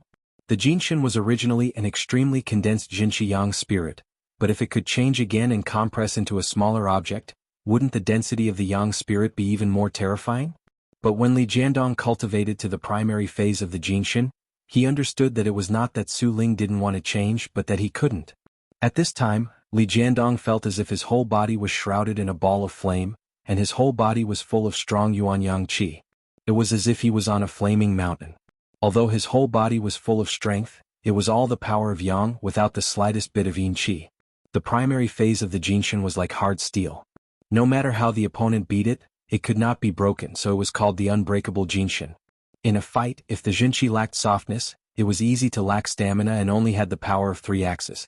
If the softness lacked hardness, it was easy to be unable to attack for a long time and be unable to settle the score with one strike. Li Jiandong felt the situation of his Jinqi at this time, and his heart couldn't help but move. He thought to himself, the human body is a self-sufficient small universe, and I have Yin and Yang Qi in my body. Although the Yin Qi in my body is different from the Shenin Qi in Su Chan, Zi Yuan, and Zhou Qin's bodies, it should also be useful. Thinking of this, he suddenly remembered that when he had borrowed books in the school library, he had read some poems in Zhang Buduan's Wuzhen chapter. There were a few lines in the poem that said, dragon-shaking Mercury comes from the hometown, and Dua Hu Lead is born in the Canfeng. The two things are born because of the mother, and the 5 elements all go to the center. The moon was only half bright in the sky, and there was already the roar of dragons and tigers. Then he worked hard to cultivate, and in a day the Neguandan was formed. Hua Yu's male tiger roared, and Fusang's female dragon roared at the bottom of the sea. Granny Huang made a matchmaker and sent husband and wife to share one heart.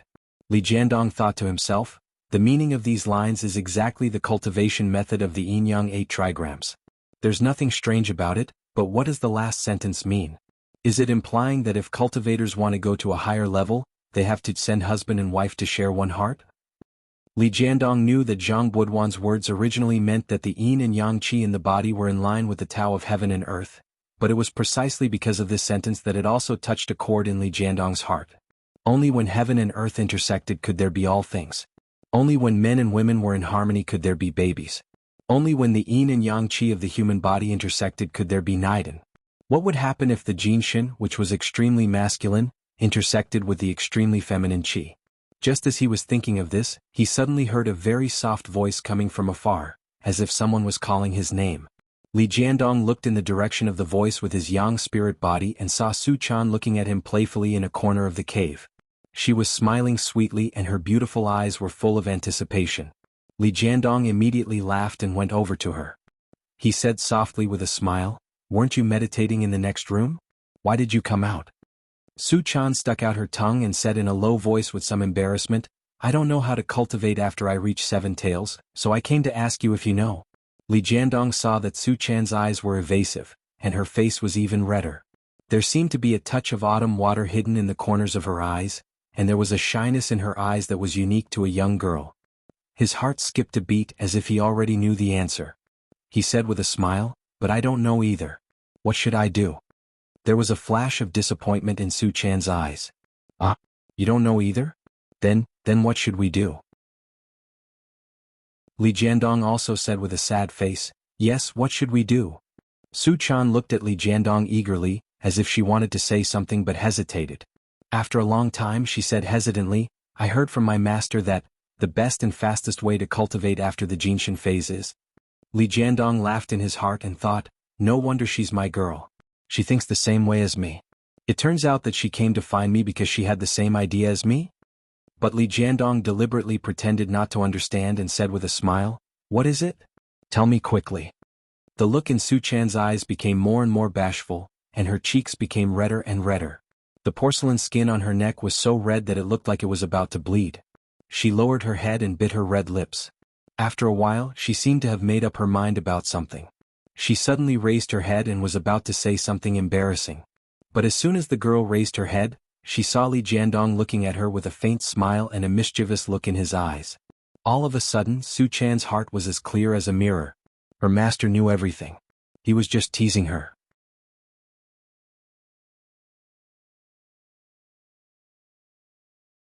Chapter 593. Facing Li Yundong's mischievous gaze, Su Chan was so shy that she let out a cry and threw herself at him. She buried her head in his arms and kept punching his chest with her pink fists. She said angrily, "You're so annoying.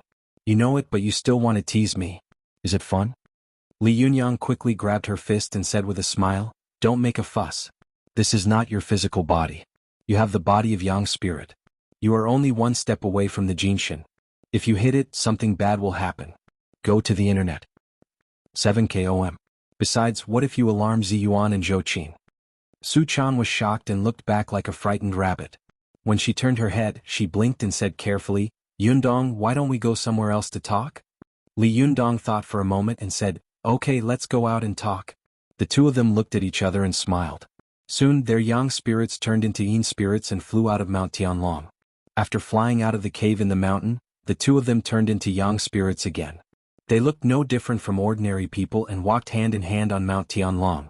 Su Chan breathed in the fresh air of Mount Tianlong and was in the Taoist temple where the Fox Zen school used to be.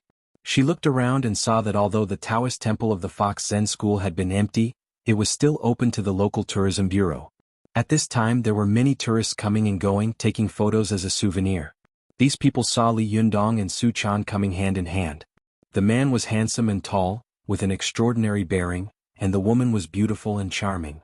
They were really a pair of immortal lovers. They were all stunned for a moment. When Li Yundong and Su Chan had gone far away, they came to their senses. They wanted to take out their mobile phones to take photos, but they had already disappeared. The tourists whispered to each other about the two of them they had seen, guessing their identities and origins. However, no one could guess that the two of them were actually Yang spirits traveling, not real people's bodies. When Su Chan took Li Yundong's hand and arrived in front of the Yin Yang dojo of the Fox Zen school, she looked around with a sigh and said, "Yundong, did you defeat the masters of the 6 sects here?" Li Yundong also looked around and saw that the place that had been damaged before had already been repaired, especially the 2 big copper tripods that he had thrown back and forth. The incense ash inside had accumulated a thick layer. He also sighed with emotion and said, "I used to think that these cultivators were the masters of the masters, but now it seems that they are just SOs." Su Chan looked at him with admiration and said softly, "It's a pity that I didn't get to see you drive away the 6 sections." Li Yundong gently stroked the girl's hair with his hand and said with a smile, "What's so good about that?" Su Chan shook her head and said, "No, at least I can be by your side to help you. Ever since you reached the foundation establishment stage, I haven't been able to help you. I've always felt very sad and guilty in my heart." Li Yundong smiled and put his arms around Su Chan's slender waist. "Don't be silly. You being by my side is the greatest help you can give me." Su Chan raised her head and said boldly and shyly, "Yundong, in fact, you know how to cultivate Jinshin further, don't you?" Li Yundong smiled and said, "Don't you know it too?" Su Chan's face was flushed like a ripe apple. She said shyly in a low voice, I just guessed and I haven't verified it. But Master seems to have also said that after reaching the Jinshin phase, the best way to make rapid progress in cultivation is through Karma Mudra. Li Yundong hugged the girl and said with a smile, you haven't reached the Jinshin phase yet. Aren't you afraid that I'll take your Yuanqi? Su Chan shook her head hard and said, no. It's not easy for me to wait for you to reach the Jinshin phase. It's fine as long as you don't lose anything. I don't care. Besides, I'm a seven-tailed fox spirit now. Don't underestimate me. Li Yundong laughed and said, how could I dare to underestimate you, Lord Fox Immortal? But my Lord Fox Immortal, how do you think we should do Karma Mudra? Su Chan lowered her head with a red face and said shyly, you're so annoying. Didn't you read all the cultivation classics? Why are you still asking me? Li Yundong spread his hands and said, how could a gentleman like me read these things? Su Chan burst into laughter. She scratched her cheek with her fingers and said with a smile, shame on you. You're so shameless. Li Yundong pinched Su Chan's fingers and said with a smile, well tell me, didn't you teach me Karma Mudra last time? Why don't we start with Karma Mudra first? Su Chan rolled her eyes and said with a sweet smile, that's good. Anyway, we are yang spirit bodies now and it's not convenient for us to go back. Li Yundong smiled and said, well, let's try this Karma Mudra first. As he said this, he lowered his head and kissed Su Chan's rosy lips. Su Chan closed her eyes, opened her red lips slightly and raised her head to meet him. At this time, Li Yundong and Su Chan's yang spirits were out of their bodies. One was the purest Yuan Yang Qi while the other was the purest Yuan Yin Qi. The mouth was one of the 7 apertures of a person. When they met, their Yang Qi and Yin Qi involuntarily leaked out of their mouths because of their passion. As soon as the Yin and Yang Qi collided, there was an earth-shattering explosion. Li Yundong and Su Chan's yang spirits were instantly blown into pieces, turning into countless tiny golden light spots floating in the air. The tourists nearby were shocked and followed the sound. However, when they found the dojo, they saw that it was empty and there was no one there. They felt strange for a while and left one after another. After everyone had left, Li Yundong and Su Chan appeared in a remote corner. Su Chan said in shock, Yundong, what happened just now? Why do I feel like I was blasted away the moment your power surged over? Li Yundong's face was also full of fear. He said in a low voice, I don't know, but fortunately, the two of us don't have physical bodies. Otherwise, the consequences would be unimaginable. Su Chan shook her head like a rattle drum. There's no reason. Even if it's a physical body, it won't explode if the two of us kiss. You scared me to death just now. Li Yundong frowned and said in a low voice, indeed. If kissing could cause an explosion, then human beings would have been extinct a long time ago. Thinking of this, Li Yundong also felt that this phenomenon was really absurd. Su Chan also frowned and thought for a moment, then said, is it because both of us have yang spirit bodies? But there's no reason for a yang spirit body to explode with a kiss, right? Li Yundong's heart skipped a beat, and he couldn't help but recite softly, the white tiger of the western mountain is rampant, and the azure dragon of the eastern sea is unstoppable. First he must observe the 5 thieves of Tianming, then he must observe the people. The people of Min and Guofu sought a battle, and only after the battle could they see the saints. The generals must be divided into left and right armies and I will be the guest. I advise you not to underestimate the enemy in the face of battle, lest you lose my family's priceless treasures. Hearing Li Yundong reciting these poems, Su Chan couldn't help but ask curiously, isn't this a poem from Zhang Buduan's Wuzhen chapter? Li Yundong nodded. His face was still deep in thought, but his eyes were getting brighter and brighter, as if he had thought of something. He said, Chaner, have you noticed that these lines of poetry happen to be talking about us? Su Chan thought about these poems carefully and said, the white tiger of the western mountain mentioned in the first sentence. Is it referring to me? The azure dragon of the eastern sea is referring to you? Li Yundong nodded and said, yes, the first sentence refers to the yin qi of a cultivator, and the second sentence refers to the yang qi of a cultivator. If these two qis are extremely strong, once they are combined, they can turn into purple gold frost, and the purple gold frost refers to the purple gold core, which is the Naiden of the Jinshin phase. But if you want to cultivate such a Naiden, you have to go through a battle of yin and yang qi. Su Chan blinked her eyes and said, I know that. But why did it explode? Li Yundong smiled and said, don't worry, look down. First, we need to observe the 5 thieves of Tianming, and then we need to observe the land to pacify the people. The people seek war, and only after the war can we see the sage. Do you know what these words mean? Su Chan knew that Li Yundong was testing her. She was not a fool. After thinking for a moment, she said, "Does this mean that we should formulate a method suitable for our own physical conditions to fight according to the situation of our own bodies?" Li Yundong nodded and praised, "Yes, that's what it means. The Yin Talisman scripture says that there are 5 thieves in the sky, and those who see them will prosper."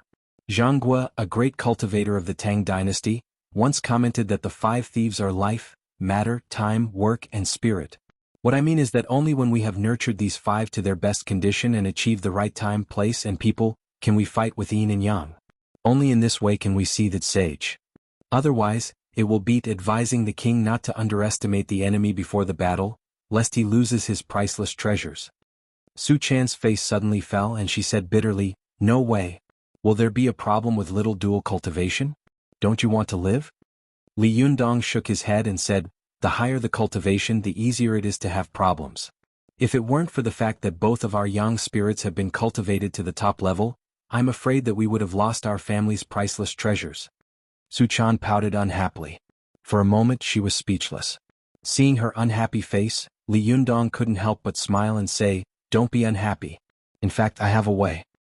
Hearing this, Su Chan immediately beamed and said, "What way?" Li Yundong smiled and said, "It's very simple. Treat me as an enemy, and then the 2 of us will have no problem kissing each other." Su Chan's eyes suddenly widened and she asked in surprise, "What's the meaning of this?" Li Yundong laughed and said, "It's very simple. The reason why there was an explosion just now must have been because the 2 of us were in love, so that the yin and yang qi became extremely strong. The yin and yang qi suddenly collided violently, of course causing an explosion just like when the chaos was first formed. But the emotion is because of the heart, and the heart causes the qi and blood of our bodies to accelerate so that the speed of the jinqi flow will also accelerate. When the jinqi flows faster, our yang spirits will also become stronger." Su Chan suddenly understood and said, "That's right. When my master took me away, he said that when the emotion is aroused, the desire will be aroused, and the desire will mean the end of cultivation." Li Yundong blinked at Su Chan and said with a smile, "So, if you treat me as an enemy, then you won't be aroused and there will be no problem." Su Chan was curious and excited. She giggled and said, "Well, I seem to understand. Let's try again?" As the saying goes, the sea can accommodate all rivers, and the wall can stand thousands of feet high, and the wall can be strong without desire. Li Yundong closed his eyes slightly and cleared his mind. When he opened his eyes again, they were clear, without the slightest emotion or desire. Su Chan also calmed her mind and adjusted herself to the state of mind as still as water. At this time, Li Yundong lowered his head and kissed her. Their lips touched gently, and at this time, there was no violent explosion. Su Chan also felt a strong yang qi blowing over her face. She could barely maintain a state of no desire for a period of time, but in front of her was her lover. It was more difficult than ascending to heaven for her not to be aroused, not to be aroused, not to be aroused, and not to be aroused. In addition, foxes were sentimental creatures, and they were the most easily aroused. Once they were aroused, their love was stronger than gold. After being kissed by Li Yundong like this, how could the little girl control herself? For a moment, her yin qi suddenly grew stronger. However, Li Yundong had been in a calm state. At this time, his yang qi was instantly overwhelmed by Su Chan's yin qi. In an instant, Su Chan's yin qi produced a strong suction force, fiercely sucking Li Yundong's yang qi into her body. The second update on the first. Oh my god, it's finally up. It's not easy. I'm exhausted. You're tuning in to the Han Li's Wuxia Adventures YouTube channel. We're so grateful for your support, and don't forget to subscribe to join us on this incredible journey through captivating stories. Your generosity through donations truly makes a world of difference, as it's the primary source of revenue that allows me to expand and enhance this channel for you. Thank you from the bottom of my heart for being a part of this adventure.